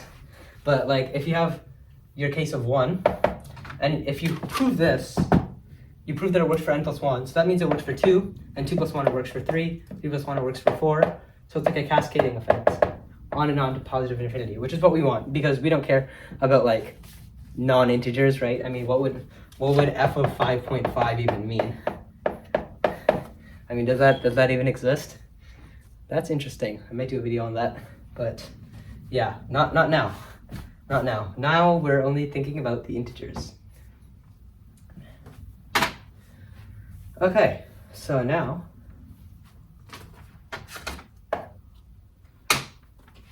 what I'm going to do is I'm going to assume, so we're assuming fn plus 1 f n minus 1 minus fn squared equals -1 to the n. And we wish to prove that, oh my god. Okay, we wish to prove that f of n plus 2, because we're plugging in n plus 1 for n plus 2 f of n minus f of n plus 1 squared equals -1 to the n plus 1.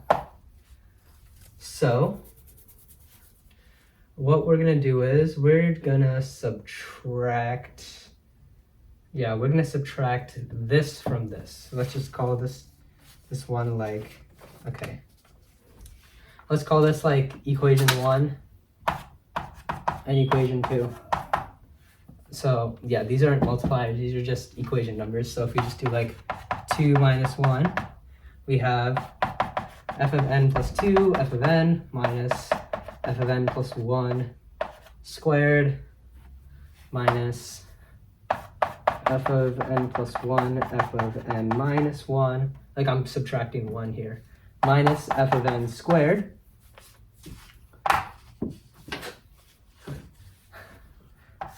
equals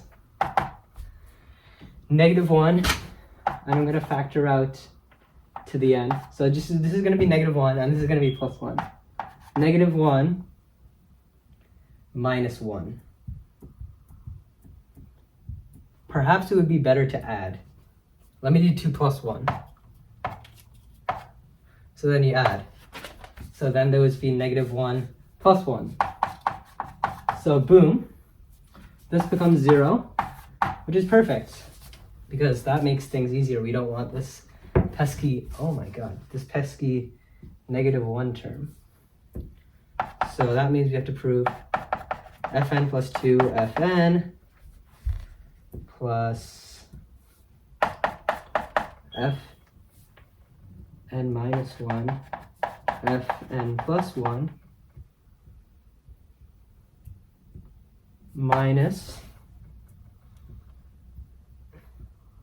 well, I guess kind of equals, equals f, I'm going to take this and this over to the other side. That way we have fn plus 1 squared plus fn squared. Let me take a different piece of chalk. Okay. So now fn plus 1, let me change this into terms of, so we know that this guy here, this equals fn plus 1 plus fn. So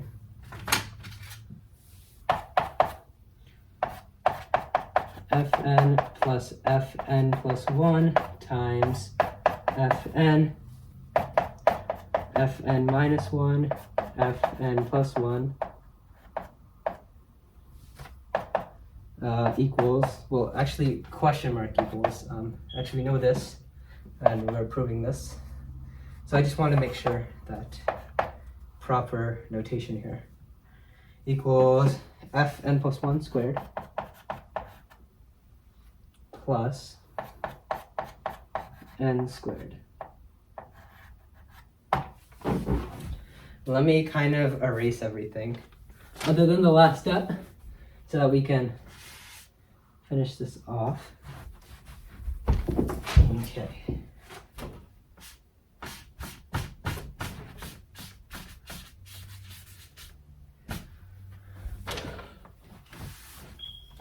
Okay. Okay. Yeah. So let me go back up here. So fn squared, fn plus 1 fn. So I'm going to write it as fn plus 1. I'm just expanding this out here, and then we have this term. Fn minus 1, fn plus 1. And you can already see it starting to take form, as you would expect it to, fn squared. So this says fn plus 1 squared plus fn squared on the right side.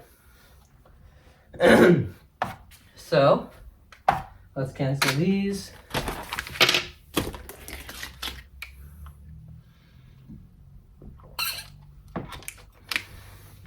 Quick water break. So then we can factor out fn plus 1.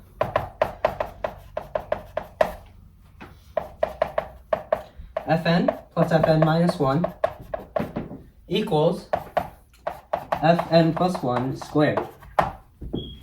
So we know that fn plus fn minus 1 is just fn plus 1.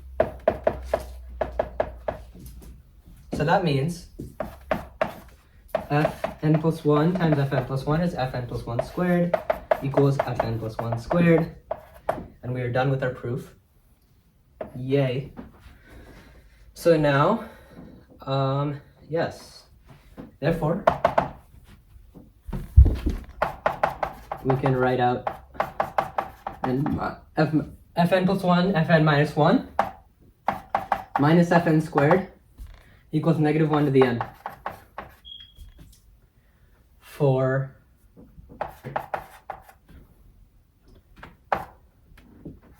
n greater than or equal to 1.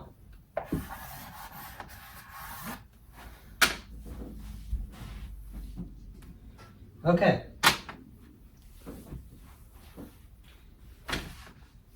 Yeah.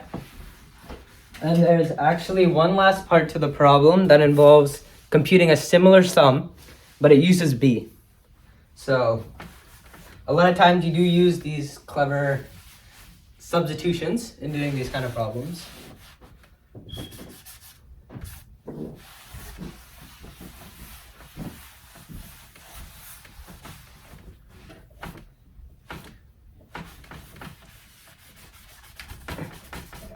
Okay.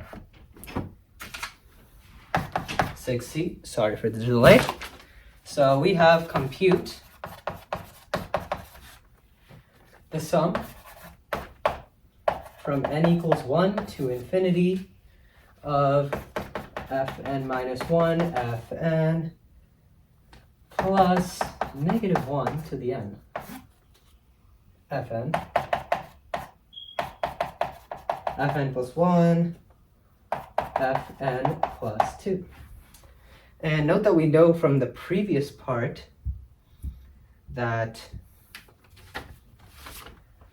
fn plus, we know from the previous part from b that, so I'm just going to make a quick note here. I'm going to say fn minus 1 fn plus 1 minus fn squared equals -1 to the n. So the great thing is that we see in this problem that this -1 to the n lines up with this -1 to the n. So I'm going to plug this in. So let me just call this sum like s. So I'm going to say s is equal to, and I plugged this in and prayed that it would go well. And it did end up being nice, I think. So that means -1 to the n is, I'm going to plug in this expression here. Fn plus 1, fn minus 1, minus fn squared over fn plus 1, fn plus 2.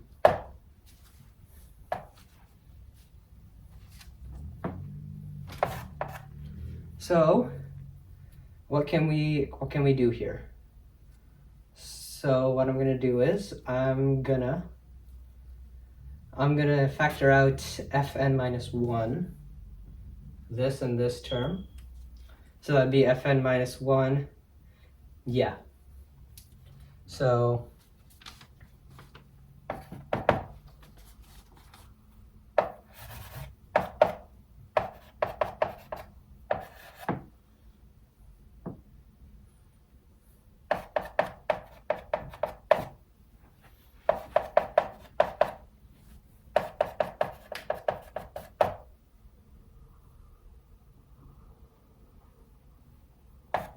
minus fn squared. So basically what I did was I looked at fn minus 1, and then I factored out this and this in the sum. So this says fn minus 1 times parenthesis fn plus 1 over fn squared all over this. fn plus 1, fn plus 2. Yeah. So it is n equals 1 to infinity. Okay. So I'm going to actually break this up into two sums because as you see the minus here. So if you have like sum of like a minus b, that's the sum of a minus the sum of b. That's just a general like, yeah, if you have the same bounds, obviously. So like k equals 1 to n, or like k equals 1 to n, and k equals 1 to n. This is just your general like a rule of summations. So we also know that fn times fn plus 1 equals fn plus 2.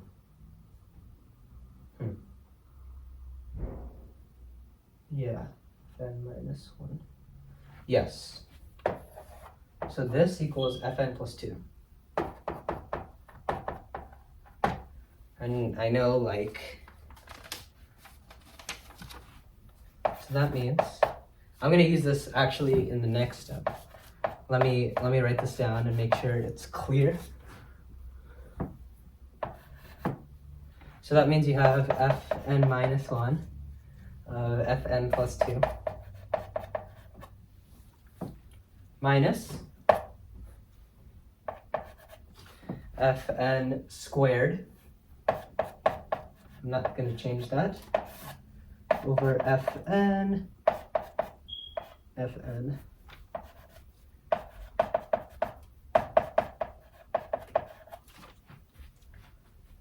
which equals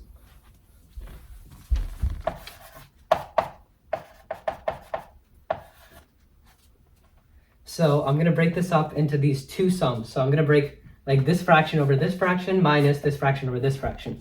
So you have fn minus 1, fn plus 2 over fn plus 1, fn plus 2 minus the sum n equals 1 to infinity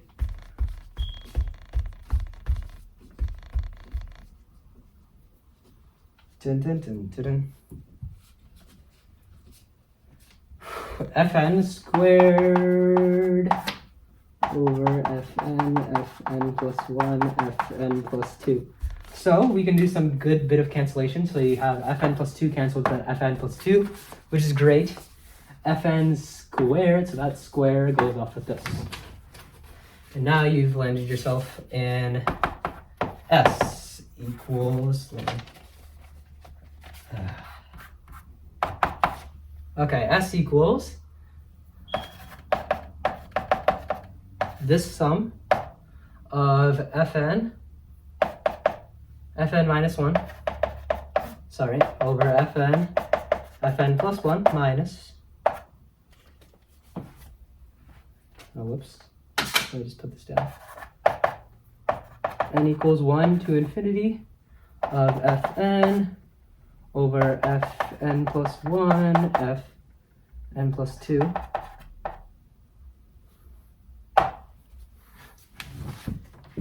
Yeah, okay. So now, as you can see, so this one is the same sum that was in the first problem. So we computed this to be equal to 1. So this guy is just 1 from part A.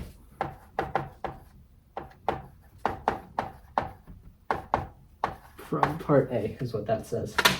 And so now we're going to look at this one. So in a very similar partial fractions type spirit, we can write this one as fn minus 1 over fn plus 1 is actually equal to 1 over fn minus 1 over fn plus 1. And the reason for that is that when you combine these denominators, this equals fn plus 1 minus fn, which equals f of n minus 1 over fn plus 1, which is exactly what we have here. So just a quick proof for you guys.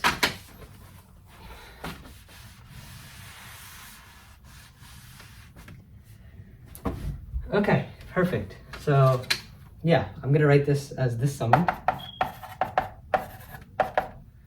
N equals 1 to infinity of 1 over fn minus 1 over fn plus 1. So the thing is, what this equals, this ends up being, so like if you have like just n equals 1 to 1, this is just 1 over 1 minus 1 over 2. Well, this is 1/2.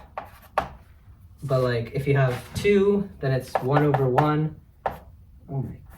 1 minus 1 over 2 plus 1 over 2 minus 1 over 3 and so on. And that's 2/3. So as you can see, it's the same pattern as before. fn plus 1, fn plus 2. It's all kind of the same deal. Like fn, yeah. It's all the same deal, because if you had 1, f of n plus 1 is f of n, yeah. So this would be like f of n minus 1. This would actually be 0 over, actually, yeah. This would be like,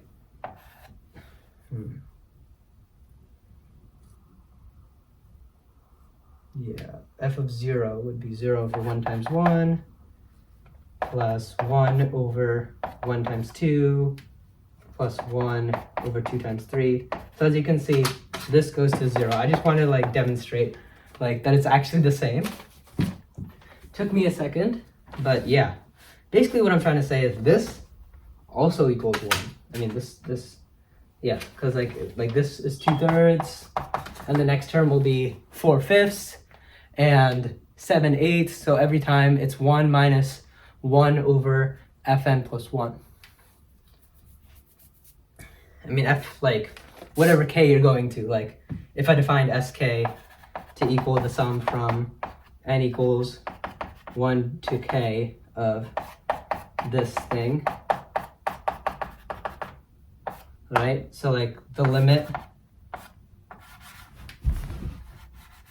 this is limit as k goes to infinity of all of this stuff in here. Let me just say s of k. S of k goes to 1. So as long as that makes sense, you've got a clear grasp from the situation. So it's just 1 minus 1, which ends up being 0. I heard actually a few people saying that it was like 1 or something, but I mean, if you do it all out, I got 0 on the test, and I'm quite confident if it's 0. It's 0. Okay, problem 6 done, so last one. Let me try to make this quick as we are 1 hour and 7 minutes in of like, since my camera died. The full length of the video is probably a lot longer. So, final problem.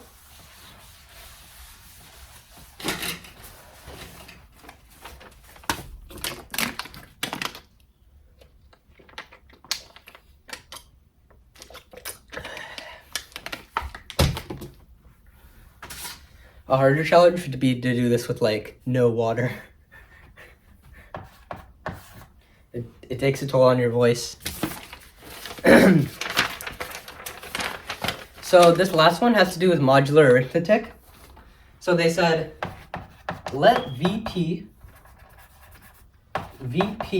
of x denote the largest integer a such that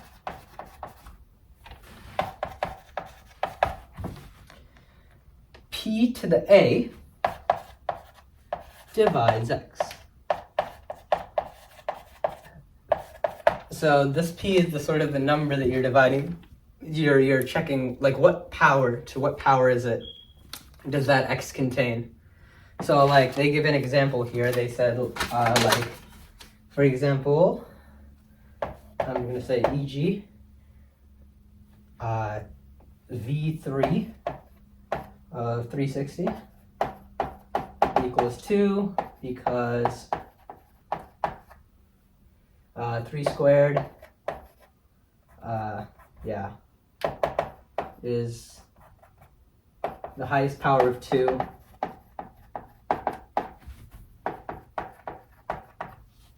highest power of 3 that goes into 360.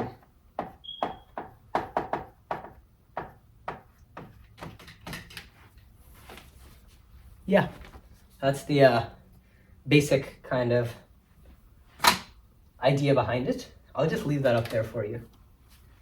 So A was just a computational one. To get our feet wet here, compute V5. So V5 of 6 to the 12 minus 1. So basically what I did here was I said 6 to the 12 minus 1 is equal to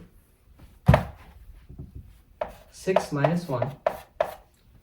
So like if you had like x to the 12 minus 1, it would be x minus 1 times x to the 11 plus x to the 10. I'll just write out the general formula for you. So like if you have like let me say, yeah, like say you have like x to the n minus y to the n, that's going to be equal to x minus y times xn minus 1 plus y, actually xn minus 2 y plus dot dot dot plus like x y to the n minus 2 and then y to the n minus 1 is kind of like what it is. But when your y is 1, x minus n minus 1 to the n, this n to the n is kind of implied here. You have x minus 1, yay, which is good because 6 minus 1 equals 5. So that means this is at least divisible by 5 to the 1, right? This guy here is 5 to the 1.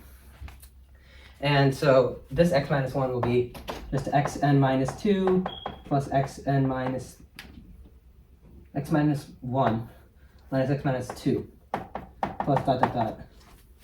And x to the n minus x to the 0, actually, because this has an x to the 0 here, plus y to the n. Yeah. So now, if we plug in this general formula into this case, what we get is, I'll sort of erase this, we get 6 to the 11 plus 6 to the 10 plus 6 to the 9, yeah, plus 6 to the 0. So, and we want to take this mod 5. So we know already that this is divisible by 5 to the 1. So I'm just going to look at this, right? And we want to find this mod 5. So take this over here. So I'm going to say I want to find 6 to the 11 plus 6 to the 10 plus 6 to the 9 plus 6 to the 0, 6 to the 0. Mod 5 is congruent to, so we know 6 is congruent to 1 mod 5. Let me just kind of keep this in this bubble here. So like this stuff is congruent to 1 to the 11 plus 1 to the 10 plus 1 to the 9. That's a lot easier to compute. Plus 1 to the 0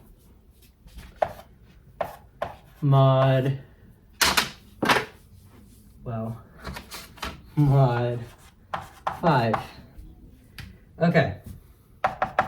So here we're going from powers of 11 all the way to 0. So that's 12 terms.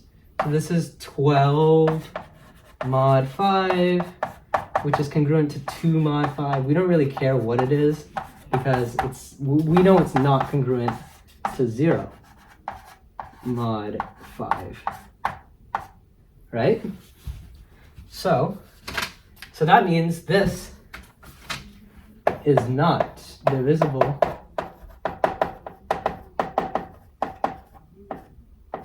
by 5. So the only 5 that is divisible in this whole thing is this 5 to the 1 here. So that means the highest power that goes into 6 to the 12 minus 1 is 1. So that means your answer, let me write it in white, V5 of 6 to the 12 minus 1 is just 1. So, and the other 3, so that was just an introductory one, and the other 3 are like proofs. So let me erase the whole board here.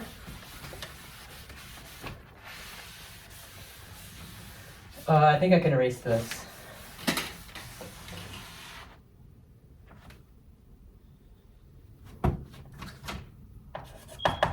Let me rewrite this problem. Okay, so, and they're saying, suppose x minus y is divisible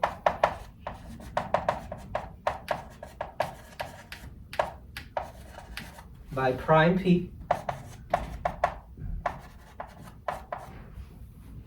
and x, y, n are not divisible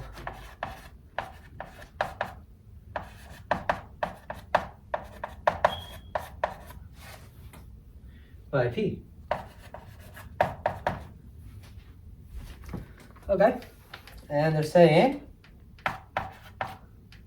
prove that, and they gave us this really long sum, x to the n minus 1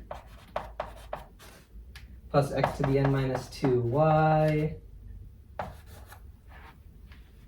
plus x to the n minus 3 y squared and dot dot dot. You get the pattern. This is incrementing down by 1, this y is incrementing up by 1, which is very similar to what we saw in our formula for x to the n minus y to the n, right? Because like you have your x minus y Other than that, it's like x to the n minus 1 plus x to the n minus 2y plus and y to the n minus 1, which is very similar to what we have here. And the exact same exactly. Right? This thing is the same as this thing, as what we're going to have, plus xy, so, I mean, just to clarify, make sure that it's the same as what they're writing in the problem, prove that this is not divisible by p.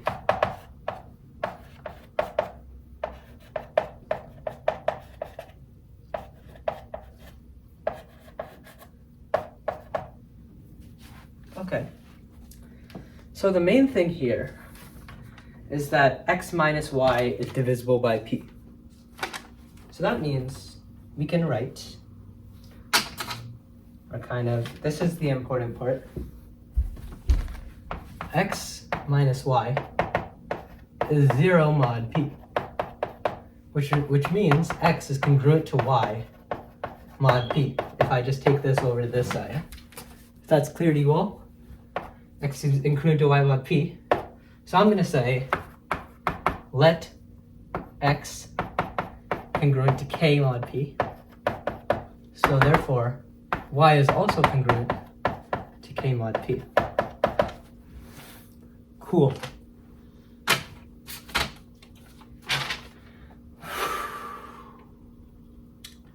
Okay. Yeah.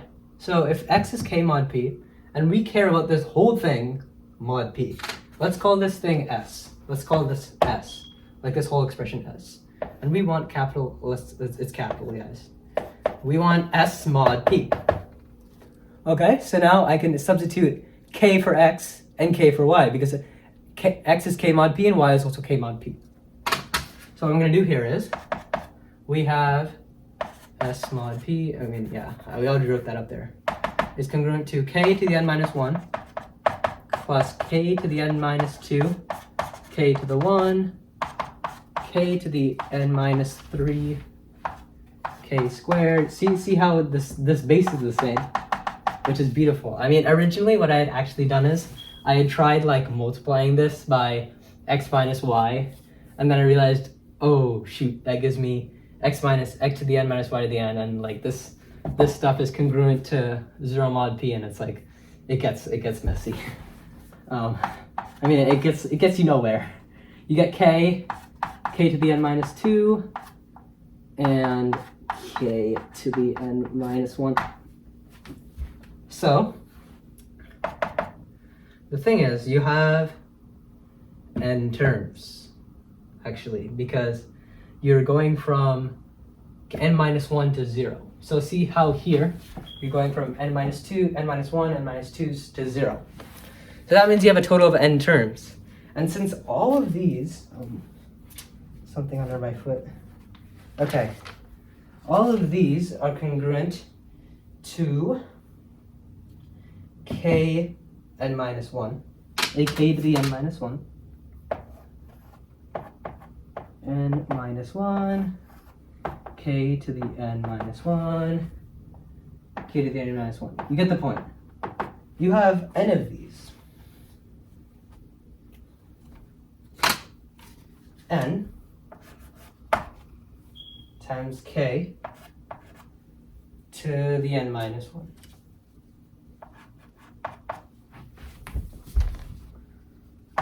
By the way, it's all mod p. We're living in the mod p world right now.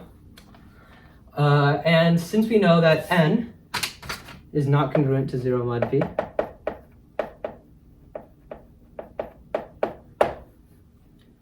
and this is also not congruent to 0 mod p, because how can it? Because p is a prime, so anything less than it, no matter how many times you multiply it, you won't get to the number, because p has, by definition, since it's a prime, it has no smaller divisors other than 1, but 1 will never get you there, because 1 to the anything is 1, and that's not equal to 0. So that means this whole thing is not congruent to 0 mod p. So that means, yay, therefore, x to the n minus 1, yeah, we've proven it, because this is not 0 mod p. X to the n minus 2, y, I'm going to write it all out, y squared, and x, y to the n minus 2, and y to the n minus 1 is not divisible by p, and x, y, n are not congruent to 0 mod p. Just want to include that condition in there. I know you guys were watching me. This is make sure, trying to have as few mistakes as possible. Okay, yeah, that's the proof for that one. And you have C and D to go. Okay. The clock here is exactly 9 p.m. Oh.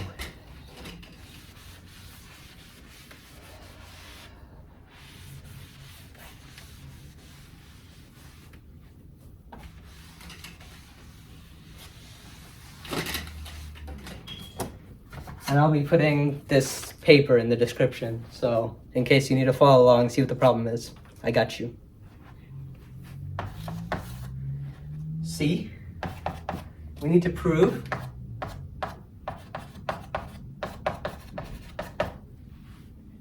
VP x to the n minus y to the n equals VP x minus y. So the thing is, when you have two numbers and you're multiplying to get them together and you're doing this function VP. Yeah, by the way, same conditions as before. X minus y is divisible by prime p, and x, y, n are not divisible by p. Yeah, just keep that in mind. So the thing is, when you have VP and you're doing a times b of this operation, and obviously a and b are both positive integers, all the good stuff. This is actually equal to VP of a times VP of b, because like their factors multiply to get this number. Let me give you an example. So like say you had V5 25, that's V5 of 5, actually plus V5 of 5. Almost shot myself in the foot there. 2 equals 1 plus 1. Yeah, 2 equals 2. That's like the main idea behind it. Yeah, because things multiply to get more things. So it's sort of like, it kind of acts like a logarithm. It basically is a logarithm, except, you know, like ignoring the other factors, kind of. Because that's good, because like say you had like V5 of 25 times like 6 or something. Say you had like V5 of like 150. That's V5 of 25 plus V5 of 6. And we know that this is equal to 0 and this is equal to 2. So that's, yeah. And we'll be using that here. So actually, the thing that I've been factoring for like a million years, x to the n minus y to the n, we can use here. So VP of x to the n minus y to the n equals VP of x minus y times x to the n minus 1, x to the n minus 2, y to the 1,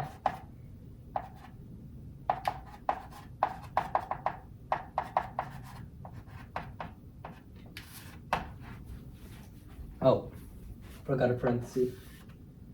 Oh, okay. So, and that equals VP of x minus y, and VP of this monstrosity. It's not a monstrosity. It's just takes a while to write out. You get the point. I should just shorten it with the summation. X. Yay! Okay. So we know that x minus y is divisible by prime p. So we know that. Actually, the main thing that we need to do is ignore this, and we know that from part B, all of this is not divisible by prime p, so that means by definition of the function, this all equals 0. So that equals VP x minus y, and we did it because this equals to this is what we need to prove. So therefore, VP, yeah, this one is on the less complicated, less bashy end. VP x minus y, which is good because we are almost done because we are on the last part of the last problem.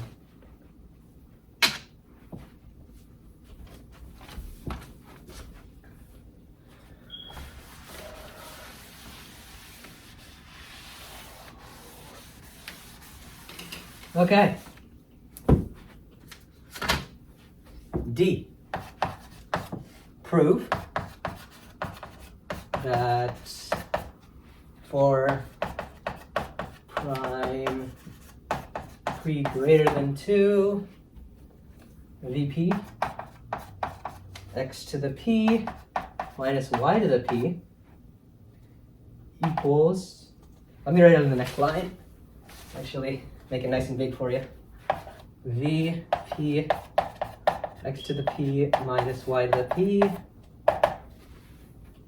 v to the p of x minus y plus 1. So this is actually very similar to the other ones, except it's nice. It's a little nicer because yeah, you'll see. So VP times x to the p minus y to the p. We factor this just like we factor x to the n minus y to the n. So VP, our wrapping function here, x minus y, okay, x to the p minus 1, and x to the p minus 2, y to the 1, and x to the p minus 3, y squared, and x, y to the p minus 2, and y to the p minus 1, which equals, so the VP of the products is the VP of the sums. VP of the product is the sum of the VPs. Say that 10 times fast.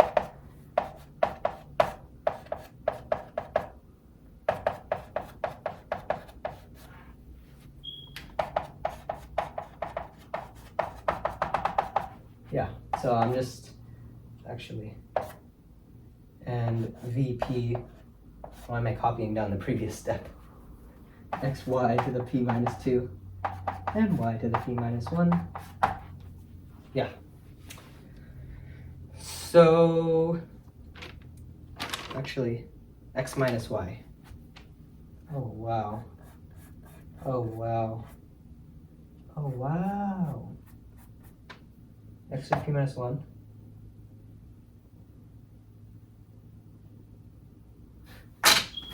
Let me write this. Yeah, I don't know what I was thinking. Yeah, it's just VP of all of this stuff. Yeah, I don't know.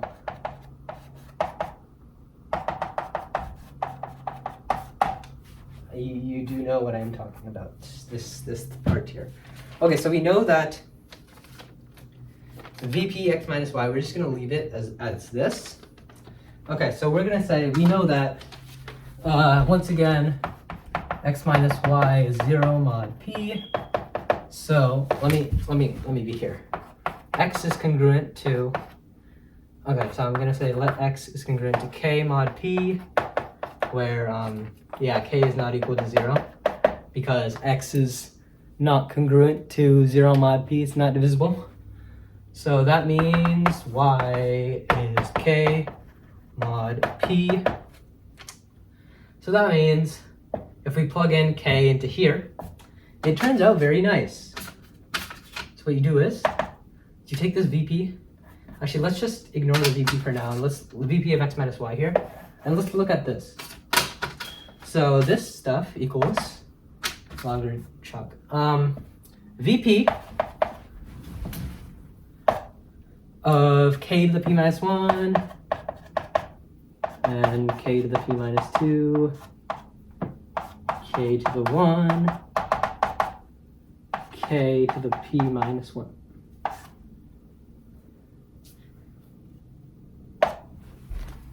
Mod p. We're living in the mod p world, just to make sure of that. VP times, so we have p of these terms. This is the good part, because that's where you get your plus 1 from. This plus 1, p times k to the p minus 1. So that's congruent to using our little sum thing. That sum thing is becoming very useful. K to the p minus 1. So we know that since k to the p minus 1 is never going to be divisible by p, this equals 0. And VP of p by definition equals 1. This equals 1. 1. So this is just congruent to 1. So that means you have VP of x minus y plus 1, which is what we wanted to prove. So I'm just going to erase all of this.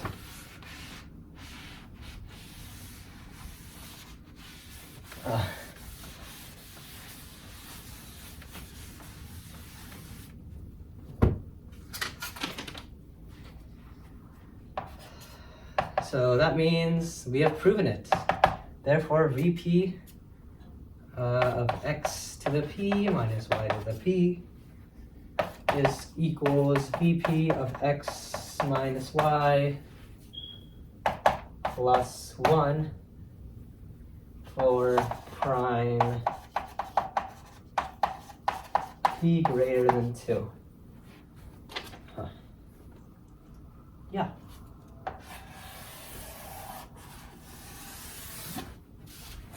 There you go.